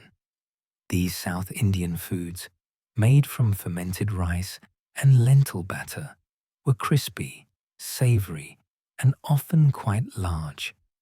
Dosa, in particular, became popular in American cities with significant Indian populations. A proper dosa, paper-thin and crispy, was a technical achievement requiring skill to spread the batter properly on a hot griddle. It was typically served folded or rolled around spiced potatoes, with chutneys and sambar on the side. Uttapam, thicker than dosa and studded with vegetables mixed into the batter, was sometimes called Indian pizza in American contexts, though this comparison did it a disservice. Both dosa and uttapam demonstrated fermentation's role in pancake making. The batter fermented overnight or longer, developing complex flavors and improving digestibility. As Americans became more interested in fermentation generally, driven partly by books like Sandor Katz's Wild Fermentation, 2003, these Indian pancakes attracted interest as examples of ancient fermentation techniques. Chinese jianbing, a street food breakfast from northern China, began appearing in American cities with large Chinese populations and gradually spread to foodie destinations. Jianbing was made on a large circular griddle, the batter spread thin, an egg cracked on top and spread across the surface, various ingredients added: crispy wonton crackers, scallions, cilantro, fermented bean paste, chili sauce, then folded into a neat package. Vendors made them to order on street corners, the whole process taking just minutes. The jianbing represented a complete departure from American pancake breakfast culture. It was savory, complex, slightly spicy, portable. It was made with wheat and mung bean batter, giving it a different texture and flavor from wheat-only pancakes. And it was fast food in the truest sense. Quickly made, quickly consumed, designed for people eating breakfast on their way to work. Food bloggers documented their encounters with jianbing, posted photos, shared stories about watching vendors' skilled preparation techniques. Korean pajeon, savory pancakes often made with kimchi, scallions, or seafood, gained American followers through Korean restaurants and Korean grocery stores. These pancakes were crispy and oily, fried, rather than griddle cooked in many preparations, served with soy-based dipping sauces. They were drinking food in Korea, often consumed with makgeolli, rice wine. But in America, they found audiences among adventurous eaters seeking new flavor experiences. Instagram, launched in 2010, transformed food photography and sharing. The platform was visual first, optimized for photos, and it created new incentives for making food look spectacular. Pancakes became Instagram subjects, photographed from above to show perfect circles of golden brown, shot from the side to emphasize height and fluffiness, captured mid-flip to demonstrate cooking prowess. The hashtag pancakes accumulated millions of posts. This created a feedback loop. Restaurants and home cooks made pancakes increasingly photogenic, knowing they might be photographed and shared. Toppings became more elaborate, artfully arranged fruit, carefully placed dollops of whipped cream, drizzles of syrup applied with precision. The Japanese soufflé pancake, which photographed dramatically with its extreme height and wobbliness, became particularly Instagram famous. People waited in line for hours at restaurants serving these pancakes, partly to eat them, but also to photograph them for social media. The visual culture around pancakes extended to videos. YouTube cooking channels demonstrated pancake techniques from around the world. These videos made techniques accessible in ways that written recipes never could. Viewers could watch exactly how to spread crepe batter, how to flip a pancake, how to fold jianbing, how to achieve the wobble of a soufflé pancake. The comment sections became spaces for sharing tips, troubleshooting problems, and discussing variations. Competitive eating, which had become a televised sport in the 2000s, extended to pancakes. Pancake eating contests appeared at county fairs, restaurants' anniversary celebrations, and charity events. The International House of Pancakes occasionally sponsored pancake eating competitions. These contests combined the traditional American competitive eating spectacle with the wholesome, family-friendly image of pancakes, creating events that were simultaneously impressive and slightly absurd. Food challenges, eating enormous quantities or extremely difficult foods, became popular on YouTube. Pancake challenges appeared in various forms: eating towering stacks, eating novelty oversized pancakes, eating pancakes with extremely spicy ingredients added. These challenges were performances, entertainment built around food, and pancakes' association with comfort and breakfast made the spectacle of consuming them to excess particularly compelling to viewers. The convergence of global pancake traditions in American culture during this period created a complicated situation. On one hand, it was genuinely enriching. Americans had access to far more diverse pancake experiences than any previous generation. On the other hand, there were questions about appropriation and understanding.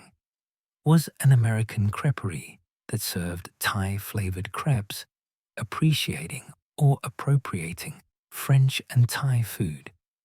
Were Instagram photos of photogenic ethnic foods reducing complex culinary traditions to aesthetic objects? These questions didn't have simple answers, but they were being asked more frequently as the 2010s progressed. The ease of accessing global food traditions brought both opportunities and responsibilities. The pancake, in its many global forms, became a lens through which Americans engaged with these larger questions about globalization, cultural exchange, and respect for tradition.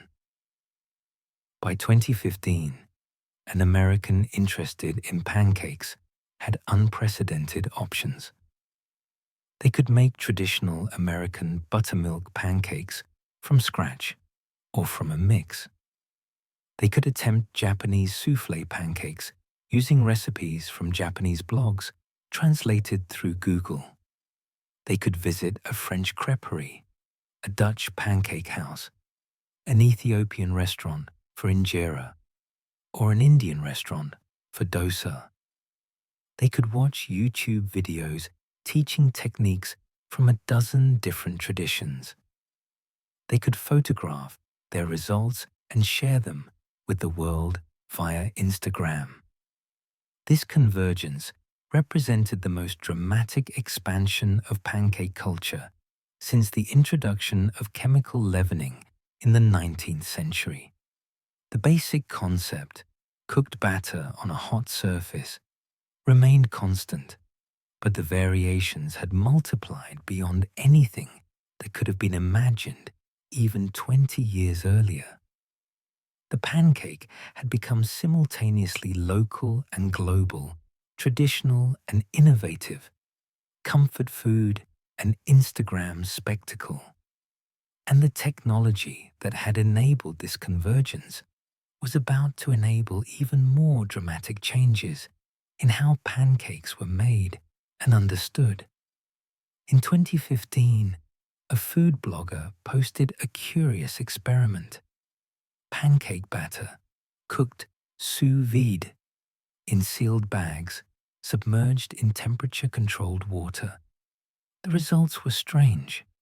A uniform, custardy texture throughout. No browning, no crispy edges, nothing that resembled a traditional pancake, except that it had started as pancake batter. The experiment was more conceptual art than practical cooking, but it represented something significant about contemporary food culture: the willingness to apply cutting-edge techniques to even the most humble, traditional foods. Sous vide cooking, which had been primarily a professional technique, became accessible to home cooks in the 2010s when affordable immersion circulators appeared on the market. Food enthusiasts experimented with applying sous vide to everything, and pancakes didn't escape scrutiny. While sous vide pancakes never caught on, they fundamentally lacked what made pancakes appealing. The experiments demonstrated how food science and traditional cooking were colliding in new ways. Molecular gastronomy, the application of scientific principles to cooking, pioneered by chefs like Ferran Adrià and Heston Blumenthal, influenced pancake innovation as well. Chefs experimented with pancake foams made by adding lecithin to batter and aerating it with an immersion blender. They created pancake spheres using spherification techniques with sodium alginate. They made deconstructed pancakes where each component, flour, eggs, milk, butter, syrup, was presented separately in unexpected forms. These avant-garde approaches remained largely confined to high-end restaurants and food science demonstrations. Most people didn't want their pancakes deconstructed or spherified. But the experimentation pushed boundaries and occasionally produced techniques that filtered down to everyday cooking. Understanding the chemistry of what made pancakes work, gluten development, leavening reactions, Maillard browning, helped home cooks troubleshoot problems and achieve better results. Automation came to pancake making in commercial settings in dramatic ways. Hotels and cafeterias installed pancake machines, devices that mixed batter automatically, dispensed precise portions onto a moving conveyor belt griddle, flipped them mechanically, and deposited finished pancakes onto plates or into warming trays. These machines could produce hundreds of pancakes per hour with no human intervention beyond initial setup and periodic refilling of ingredients. The consistency was remarkable. Every pancake was exactly the same size, cooked to exactly the same color, done in exactly the same time. The machines eliminated human error, skill variation, and fatigue. A breakfast buffet could offer unlimited pancakes without employing a dedicated cook. The trade-off was the loss of the human element. No short-order cook's expertise, no adjustment for batter that seemed too thick, or griddle temperature that varied. The machines made adequate pancakes efficiently, but rarely made excellent ones. Pancake batter dispensers became popular in homes and restaurants, bottle-like containers with measurement marks and pour spouts that allowed consistent portioning without ladles or measuring cups. Some high-end versions included multiple chambers, allowing cooks to combine different batters or add mix-ins with precision. These tools made pancake making more controlled and less messy, particularly appealing to home cooks seeking professional-looking results. The cloud bread trend of the mid-2010s briefly swept through diet and fitness communities. Cloud bread wasn't technically bread. It was whipped egg whites mixed with cream cheese and a bit of acid, then baked into light, fluffy rounds.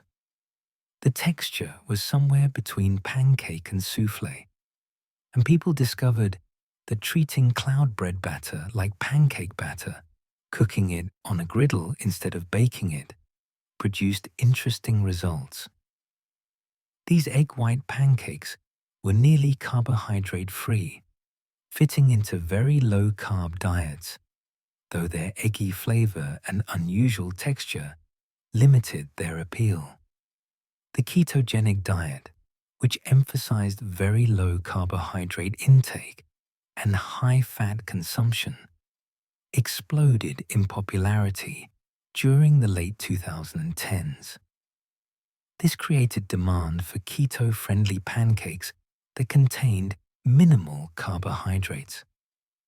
Enterprising food companies developed pancake mixes using almond, flour, coconut flour, and alternative sweeteners like erythritol and monk fruit.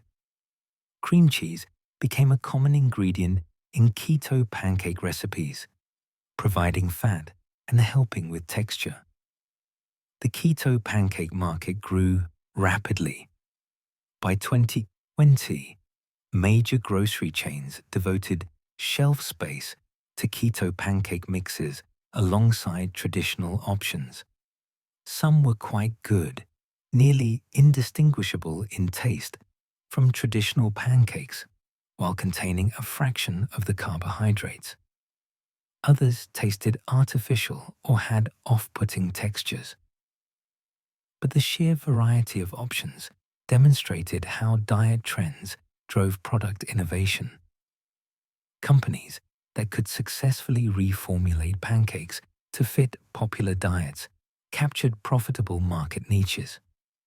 Plant-based eating moved from fringe to mainstream during this period, driven by environmental concerns, animal welfare considerations, and health beliefs. This created demand for plant-based versions of everything, including ingredients traditionally derived from animals.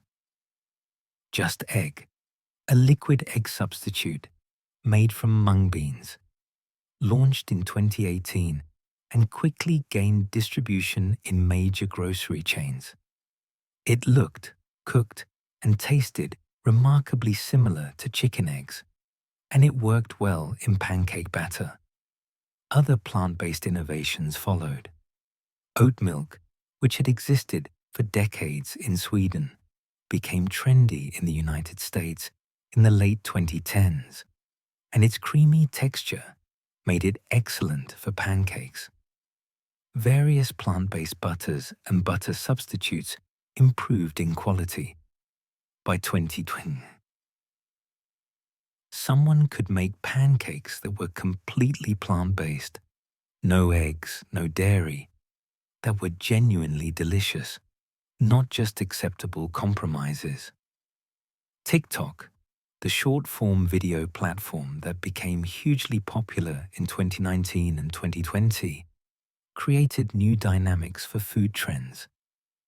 TikTok's algorithm aggressively promoted engaging content, and cooking videos performed well. Pancake trends spread rapidly through the platform. Cereal pancakes, adding dry cereal to pancake batter so each pancake contained, say, Fruit Loops or Cinnamon Toast Crunch, became a TikTok sensation in 2020. The concept wasn't new, but TikTok spread it to millions of viewers in days. Mini pancakes, cooked in squeeze bottles to create tiny, coin-sized pancakes, became another TikTok trend. These could be arranged artfully, photographed appealingly, and were fun to make and eat. Pancake cereal, tiny pancakes the size of breakfast cereal, served in a bowl with milk, achieved viral status despite being impractical and not particularly delicious. The point wasn't utility, but novelty and visual appeal. Cottage cheese pancakes emerged from fitness culture in the late 2010s and gained wider popularity in the early 2020s. Blending cottage cheese into pancake batter added significant protein, created a pleasant, tangy flavor, and produced very tender, moist pancakes. The cottage cheese brand, Good Culture, capitalized on this trend, promoting cottage cheese as a pancake ingredient in their marketing. Cottage cheese pancakes appealed to people seeking high-protein breakfasts without resorting to protein powders' sometimes unpleasant taste. Interactive pancake restaurants like Slappy Cakes, founded in Portland in 2009 but expanding in the 2010s, brought DIY pancake making to dining out. These restaurants featured griddles built into the tables where customers could cook their own pancakes. Staff provided batter and various mix-ins, chocolate chips, fruit, nuts, and customers became their own cooks. The concept worked particularly well for families with children, turning breakfast into entertainment. The business model had challenges. Tables turned over slowly, customers sometimes made messes, and the experience required significant staff support. But it represented a trend toward experiential dining, where the process mattered as much as the food. People weren't just buying pancakes. They were buying the activity of making pancakes in a social setting. The most significant cultural development regarding pancakes in this period wasn't culinary, but ethical. In the wake of George Floyd's murder in May 2020 and the nationwide protests against police brutality and systemic racism that followed, American corporations faced intensified pressure to address their roles in perpetuating racial stereotypes. The Aunt Jemima brand, which had existed for 130 years and undergone minor cosmetic updates but never fundamentally addressed its origins in racist imagery, finally faced a reckoning.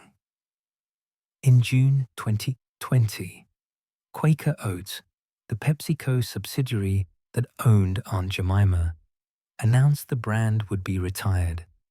The statement acknowledged that Aunt Jemima's origins are based on a racial stereotype and committed to removing the imagery and name from products. In 2021, the brand was renamed Pearl Milling Company, referencing the Missouri mill where the product was originally created, and all packaging was redesigned without any human imagery. The change was met with mixed reactions. Many, particularly in Black communities, saw it as long overdue, 130 years too late, but better late than never.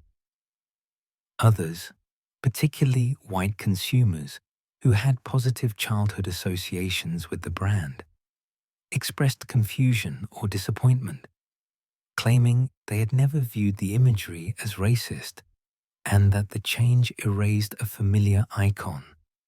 This reaction revealed how thoroughly normalized the stereotype had become, how invisible racism could be to those not affected by it. The retired Aunt Jemima brand had been worth an estimated several $100 million annually. The decision to abandon it represented a significant financial risk, one that Quaker Oats apparently decided was worth taking, given the cultural moment and the potential damage to PepsiCo's overall reputation if they had maintained the brand. Other brands followed.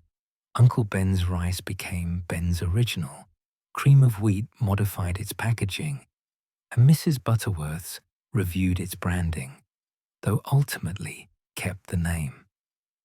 Food scientists, during this period, continued exploring pancake chemistry at fundamental levels. Research papers examined optimal hydration ratios for different flours, the effects of resting batter on final texture, and the chemical reactions occurring during cooking. Some findings confirmed folk wisdom. Yes, letting batter rest improves texture because it allows flour to fully hydrate and gluten to relax. Other findings challenged assumptions. For instance, that lumpy batter wasn't necessarily inferior to smooth batter, and overmixing was more damaging than undermixing. Understanding spread through cooking websites, YouTube channels, and food blogs that explained the science behind techniques.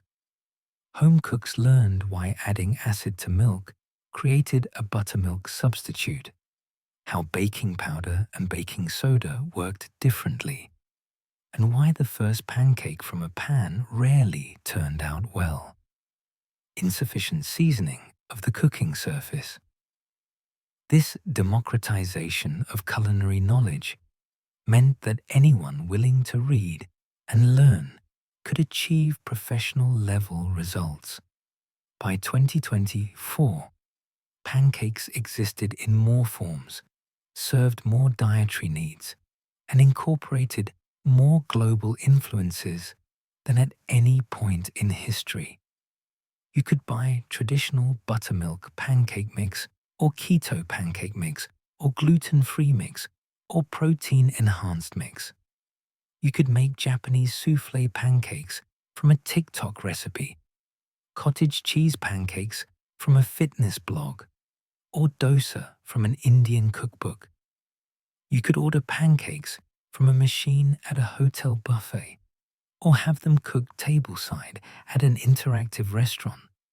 You could buy plant-based options that replicated traditional pancakes without animal products. The speed of change had accelerated. Trends that might have taken years to spread in the 1990s could now achieve viral status in days through social media. A recipe posted on TikTok on Monday could be made by millions of people by Friday. This rapid dissemination of information and trends created a dynamic, constantly evolving pancake culture where innovation was continuous and audience feedback was immediate. The retirement of Aunt Jemima marked a symbolic endpoint to one chapter of pancake history and the beginning of another. The future of pancakes would need to navigate questions of cultural appropriation, sustainability, health, and equity more carefully than the past had.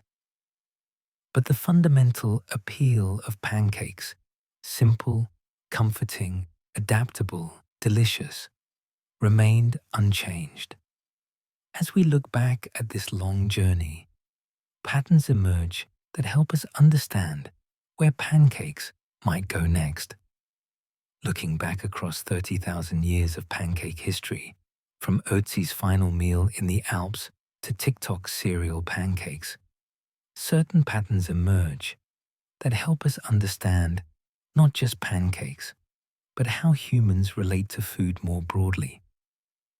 The pancakes journey reveals universal truths about innovation, culture, commerce, and the surprisingly complex meanings we invest in even the simplest foods. The first and most striking pattern is universality. Pancakes weren't invented once and spread. They were invented independently by virtually every culture that developed grain agriculture. The archaeological and historical record shows pancake-like foods emerging separately in Mesopotamia, Egypt, China, India, Mesoamerica, and Africa.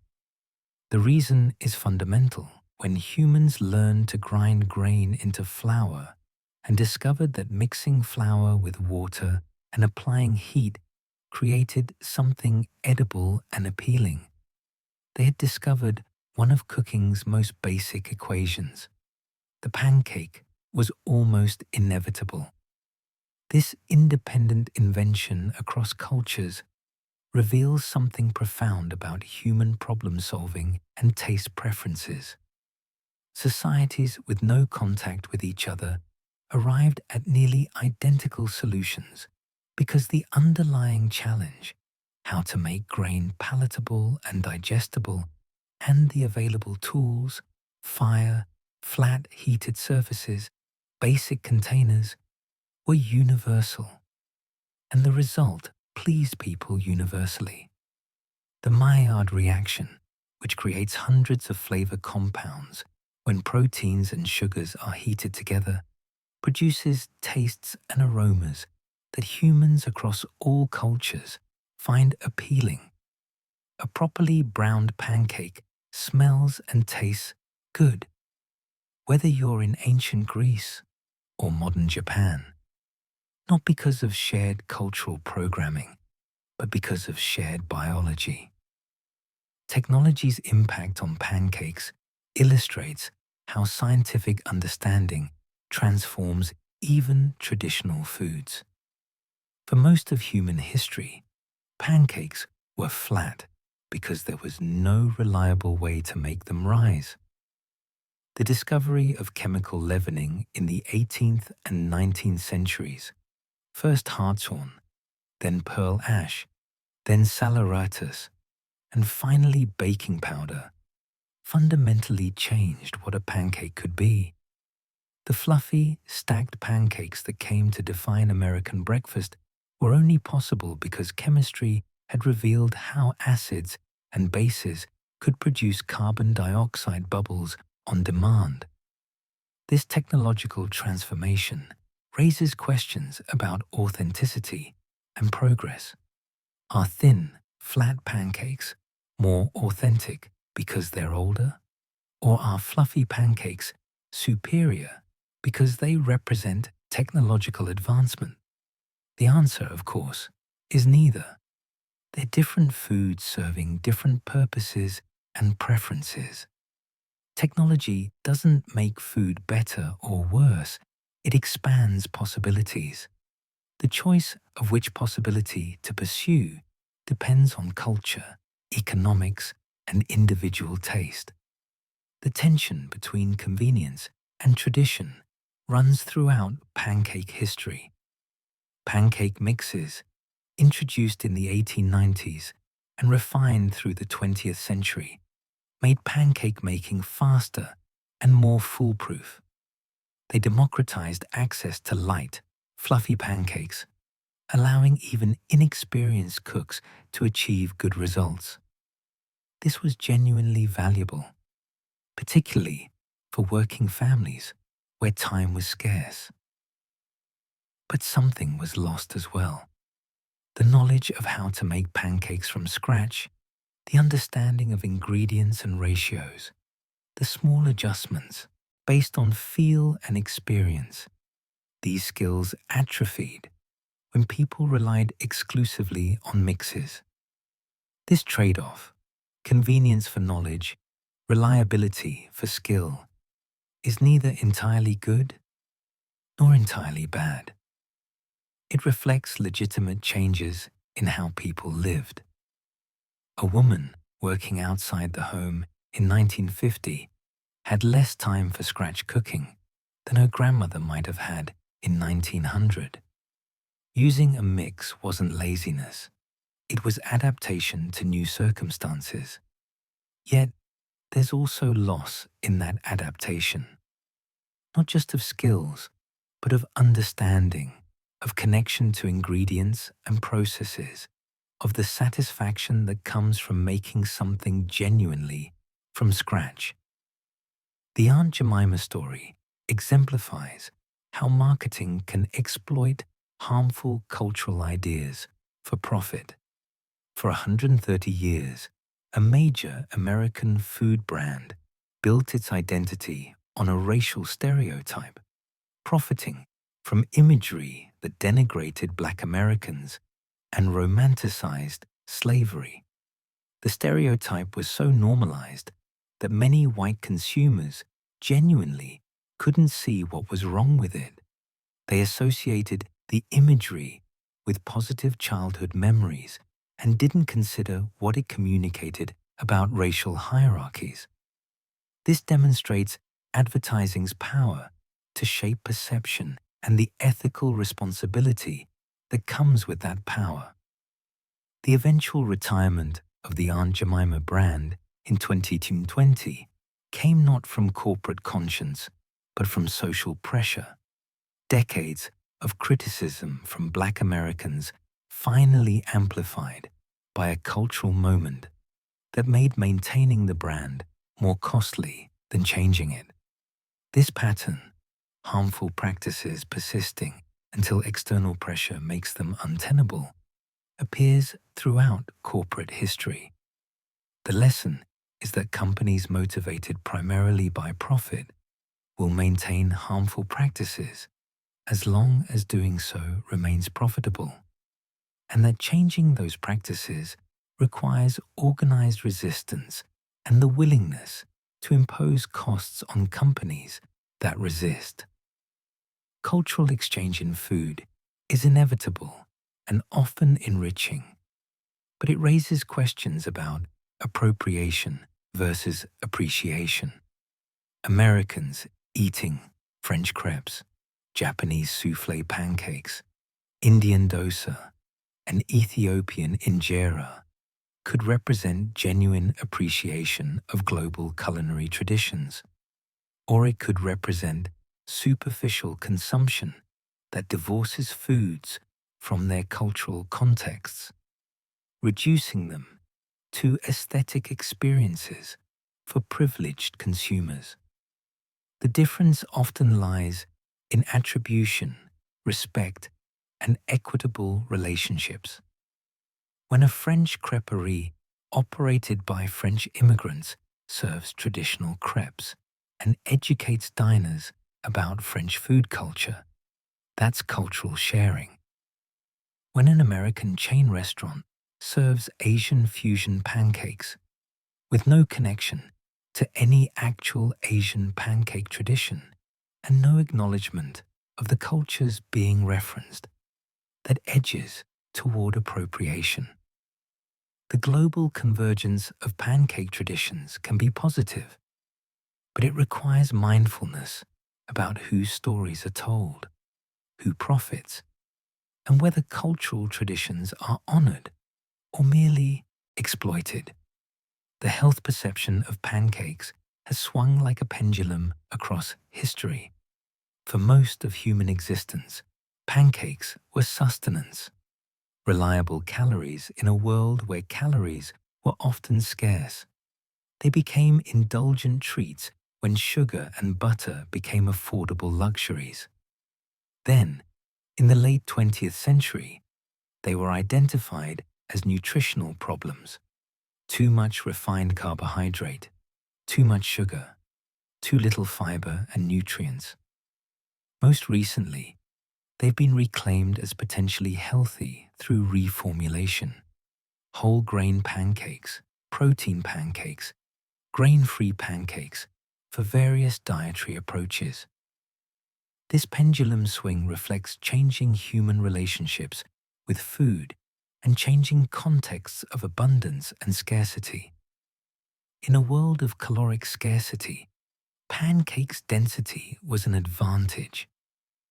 In a world of caloric excess and associated health problems, that same density became a liability. The solution wasn't to abandon pancakes, but to adapt them to new nutritional understanding, creating versions that fit current needs while maintaining the essential appeal. Economic accessibility has been remarkably consistent across pancake history, whether in ancient Rome, medieval England, or modern America. Pancakes have remained relatively affordable food. The ingredients are cheap: flour, eggs, milk, leavening, and the equipment needed is minimal. This accessibility meant that pancakes never became solely elite food or solely poor people's food. They remained available across economic classes, though with quality differences reflecting available resources. A wealthy person's pancakes might use finer flour, richer cream, and expensive toppings, while a poor person's pancakes might be made from coarse flour and water, but both were recognizably pancakes. This economic accessibility partially explains pancakes' persistence. Foods that only the wealthy can afford become vulnerable when wealth redistributes. Foods that only the poor eat can disappear as economic conditions improve. But foods that everyone eats, adjusted to available resources, tend to persist because they remain relevant regardless of economic circumstances. Pancakes, as community ritual, deserves particular attention. Shrove, Tuesday pancakes, church, and fire department, pancake breakfast fundraisers, Sunday morning family pancakes, the diner counter where regulars gather. Pancakes have consistently served as occasions for communal gathering. This social function may be as important as the nutritional one. Food brings people together, and pancakes, which are relatively easy to make in quantity and which most people enjoy, serve this function particularly well. The ritual aspect also matters. The pancake bell ringing in medieval English villages, the IHOP Sunday morning tradition, the short order cook's griddle performance, these ritualized elements of pancake culture create meaning beyond mere eating. They mark time, create rhythm in daily or yearly cycles, and provide repeated experiences that become nostalgic touchstones. When people say they love pancakes, they often mean they love what pancakes represent: childhood weekends, lazy mornings, communal gatherings, comfort and care. The complexity hidden within simple foods is perhaps the overarching lesson. A pancake seems uncomplicated, batter on a griddle, nothing more. But embedded in that simplicity is the entire history of grain agriculture, the chemistry of leavening, the economics of industrial food production, the ethics of marketing and representation, the dynamics of cultural exchange, changing understandings of nutrition, and deeply personal memories and associations. The pancake is simultaneously ancient and modern, universal and culturally specific, simple and complex. This complexity means that there's no single correct way to think about pancakes. They're comfort food and they're big business. They're wholesome family fare and they're nutritional challenges. They're traditional and they're constantly innovating. They connect us to deep history and they participate in contemporary trends. All of these things are true simultaneously, and understanding pancakes requires holding these contradictions together rather than resolving them in favor of one interpretation. The patterns visible in pancake history also appear in the histories of other foods. Technology transforms traditional foods, creating new possibilities while sometimes diminishing old skills. Commerce shapes how foods are produced, marketed, and understood, sometimes in harmful ways. Cultural exchange enriches culinary traditions, but raises questions about appropriation and respect. Health understanding evolves, changing how foods are perceived. Economic accessibility influences which foods persist and which disappear. Social functions often matter as much as nutritional content. These patterns suggest that food is never just food. It's technology, culture, economics, health, community, memory, and identity all at once. The humble pancake, which might seem too simple to bear such weight, carries all of this and more. Understanding its history means understanding something essential about how humans innovate, how cultures evolve, how commerce operates, and how the past shapes the present. Armed with this historical understanding, we can think more clearly about pancakes' future. The patterns of the past suggest certain continuities. Pancakes will remain adaptable, will continue to absorb new influences and technologies, will persist across economic circumstances, and will serve social functions beyond mere nutrition. But a history also shows that specifics are unpredictable. Who in 1920 could have imagined Japanese soufflé pancakes going viral on an app that didn't exist? Who in 1890 could have predicted that a brand built on racial stereotypes would still exist 130 years later, or that it would finally be retired? The future will bring innovations we can't yet imagine, challenges we haven't anticipated, and possibilities we haven't conceived. But if history is any guide, the pancake will adapt, will persist and will continue to be both simpler and more complex than it appears.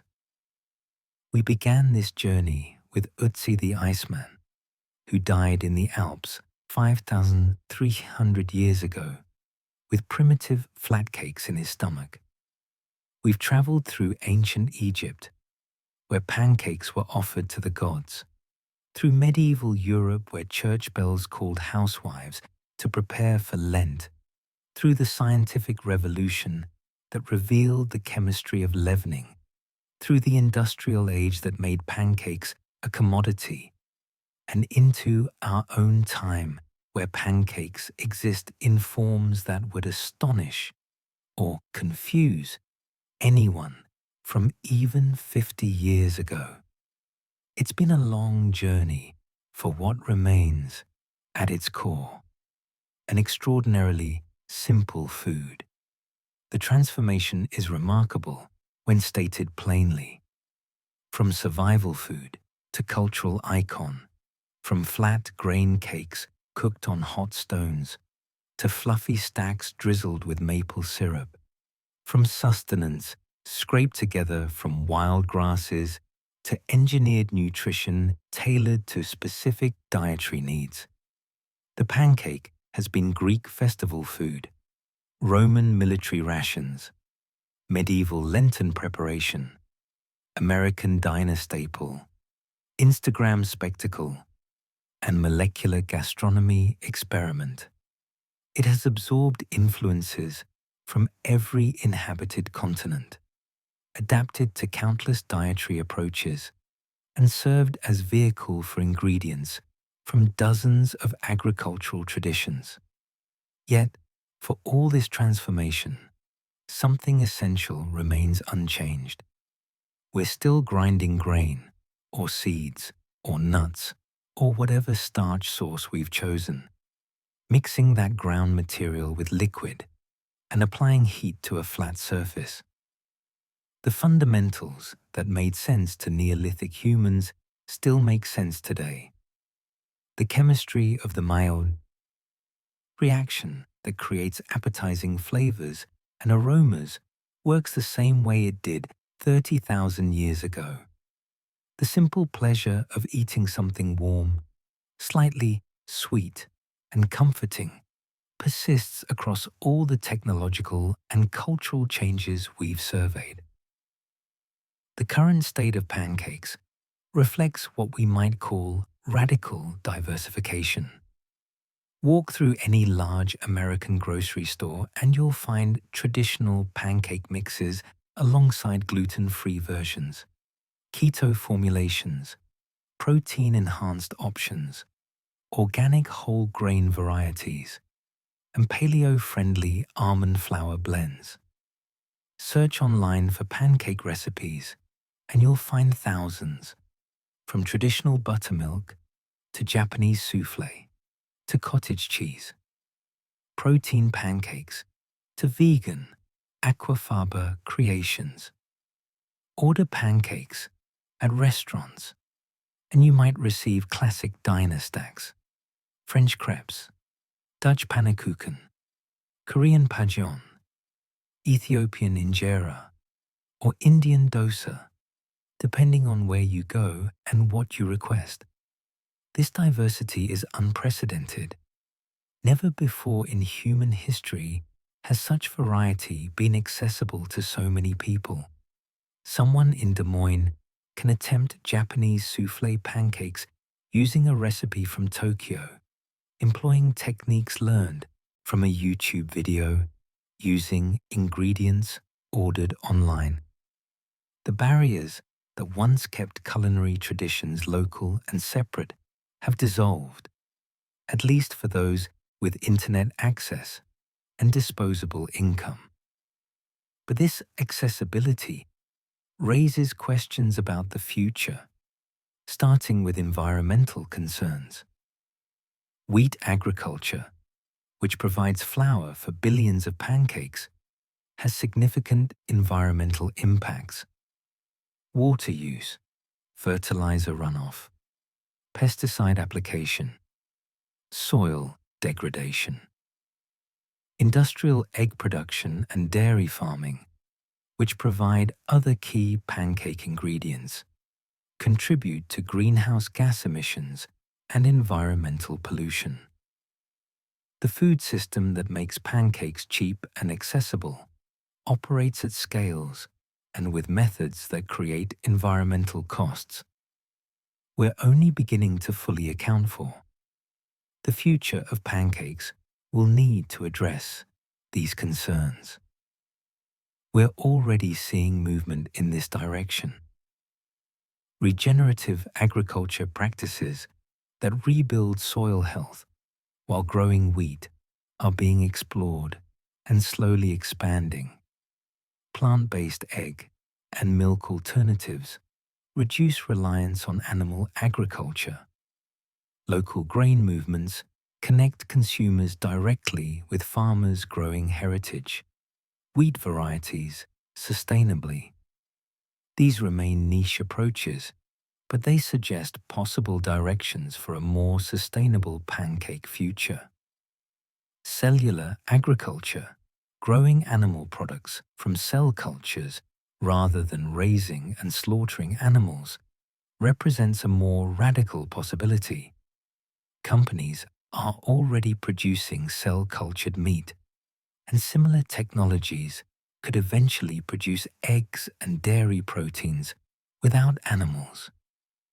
Imagine pancakes made with milk proteins, grown in bioreactors, eggs from cellular cultures, and wheat grown using precision agriculture techniques that minimize environmental impact. The pancakes would be chemically and nutritionally identical to traditional ones, but produced through entirely different systems. Whether such approaches scale successfully and become economically viable remains uncertain. But the technology exists. Investment is flowing into cellular agriculture companies, and the environmental pressures that motivate such innovations aren't diminishing. Some version of this future seems plausible, though how quickly it arrives and how widely it's adopted is impossible to predict. Personalized nutrition represents another possible future direction. As we better understand individual genetic variations in metabolism, gut microbiome differences, and specific nutritional needs, food might become increasingly customized. Imagine a pancake mix formulated specifically for you, the ratio of proteins to carbohydrates to fats optimized for your metabolism, the micronutrients adjusted to your deficiencies, the ingredients selected based on your tolerances and preferences. This level of personalization would require sophisticated testing and data analysis, but the technology is developing rapidly. Such personalization could be genuinely valuable, particularly for people with medical conditions requiring careful dietary management. But it also raises questions. Does food remain communal when everyone is eating different customized formulations? Do we lose something when meals become medicalized? Every ingredient chosen based on optimization rather than pleasure or tradition. The future might need to balance personalization's benefits against the social and cultural functions that shared foods serve. Technology will continue transforming how pancakes are made. We've already seen automatic pancake machines in hotels and cafeterias. Future versions might be more sophisticated, perhaps using AI to adjust recipes based on feedback, or 3D food printing techniques that could create pancakes in elaborate shapes and patterns. Home appliances might incorporate pancake-making functions, smart griddles that adjust temperature automatically, or integrated systems that store batter. dispense it precisely, and cook it to specified preferences. Yet, alongside all this innovation, there's growing appreciation for traditional methods and artisanal approaches. The craft food movement values hand-milled flour, traditional fermentation, heritage grains, and skilled human preparation. People wait in line at restaurants where pancakes are made individually by trained cooks rather than churned out by machines. Farmers' markets sell stone-ground flour from local wheat varieties. This isn't resistance to progress, but recognition that some things are lost when everything becomes industrialized and automated. The future likely holds both high-tech automated pancakes and artisanal handcrafted ones, personalized formulations and traditional family recipes, cellular agriculture and regenerative farming. Different approaches will serve different needs and values. What matters is that people have choices, and that those choices are informed by understanding of trade-offs and consequences. What does the pancakes history teach us about food more broadly? First, that simplicity and universality often correlate. Foods based on fundamental principles, grain plus liquid plus heat, appear across cultures because they work. Second, the technology transforms food in ways both beneficial and concerning, and that we need wisdom to navigate these transformations. Third, that commerce shapes food culture powerfully and sometimes harmfully, requiring vigilance about ethics and equity. Fourth, that health understanding evolves, and foods shift between being seen as wholesome or problematic based on changing knowledge and context. Perhaps most importantly, pancake history teaches us that food carries meaning far beyond nutrition. The pancakes served at a church fundraiser aren't just calories. They're community building, social connection, shared purpose. The pancakes a parent makes for children on Sunday morning aren't just breakfast. They're care, ritual, memory making. The pancakes an immigrant makes from their homeland's recipe aren't just sustenance. They're cultural preservation, identity maintenance, connection across distance and time. This meaning-making capacity of food is why we should care about pancakes' future. It's not just about ensuring adequate nutrition or environmental sustainability, though those matter.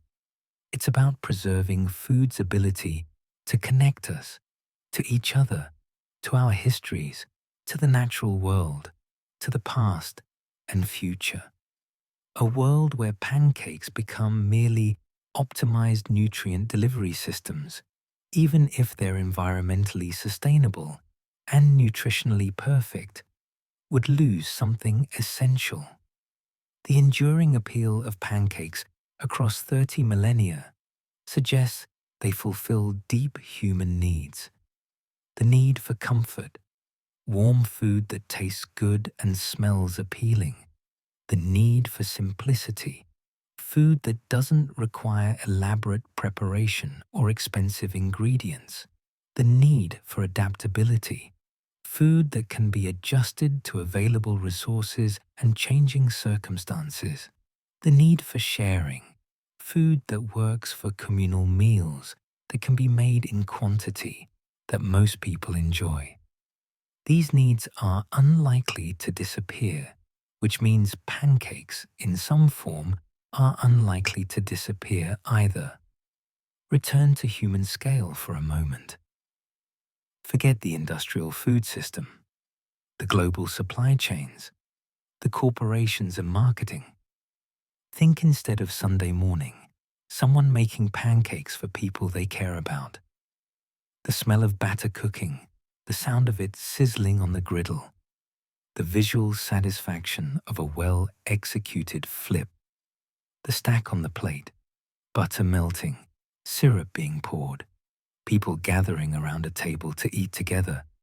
This scene could be from 2024 or 1924 or 1824. The details change. The griddle might be electric now, the mix might come from a box, the syrup might be maple or corn-based, but the essential experience remains recognizable across centuries. This continuity matters. In a world of rapid change and constant disruption, there's value in traditions that persist, in rituals that connect us to past generations. When you make pancakes, you're participating in a practice that extends back through recorded history and into prehistory. You're doing something your great-great-grandparents did, something their ancestors did, something humans have done for as long as we've been grinding grain and applying heat. That connection is worth preserving. 30,000 years after humans first ground wild grass seeds and cooked the resulting paste on hot stones, we're still doing fundamentally the same thing. The stones might be replaced by non-stick griddles with digital temperature controls. The wild grass seeds might be replaced by industrially grown wheat, milled in factories and mixed with a dozen other ingredients. But the core action, mixing ground grain with liquid and applying heat to create something delicious, remains unchanged. This suggests something profound about human nature and human needs. For all our technological advancement, for all our sophistication and complexity, we still find deep satisfaction in simple things done well. A perfectly cooked pancake, golden brown, tender inside, with crisp edges, is an achievement that pleased our ancestors and pleases us still. The fact that we can now understand the chemistry of why it pleases us, or automate its production, or customize its nutritional profile, doesn't diminish that fundamental pleasure. If anything, understanding amplifies appreciation. The pancake will continue evolving. New technologies will be applied to it. New dietary approaches will spawn new variations. New cultural influences will create hybrid forms we can't yet imagine. Climate change may force adaptations in ingredients as traditional growing regions shift. Economic changes may alter who has access to what kinds of pancakes. Social movements may continue addressing the ethical problems embedded in food systems and marketing. Through all these changes, the pancake will persist because it serves needs that aren't going away. People will still want comfort. They'll still want food that brings them together. They'll still want the satisfaction of making something with their own hands or the pleasure of eating something delicious. They'll still want rituals that mark time and create rhythm in their lives. So here we are, 30,000 years into the pancake's journey, with its future still unfolding. The path from Otzi's primitive flat cakes to Japanese soufflé pancakes has been long and winding, full of unexpected turns and remarkable transformations. But the destination was never really the point. The journey itself, the continuous human engagement with this simple food, the endless variations and innovations, the meanings we've layered onto something as basic as cooked grain paste, that's what matters. The sun is rising somewhere right now, and someone is making pancakes. They're mixing batter or heating a griddle or flipping pancakes with practiced skill or careful attention. Others are gathering to eat, drawn by the smell and the promise of a shared meal. This scene is playing out in countless homes and restaurants around the world, just as similar scenes have played out for millennia. And when you're ready, when morning comes and hunger calls, you'll be part of this ancient, continuous tradition. You'll make or order pancakes, you'll eat them, and you'll participate in one of humanity's longest-running culinary stories.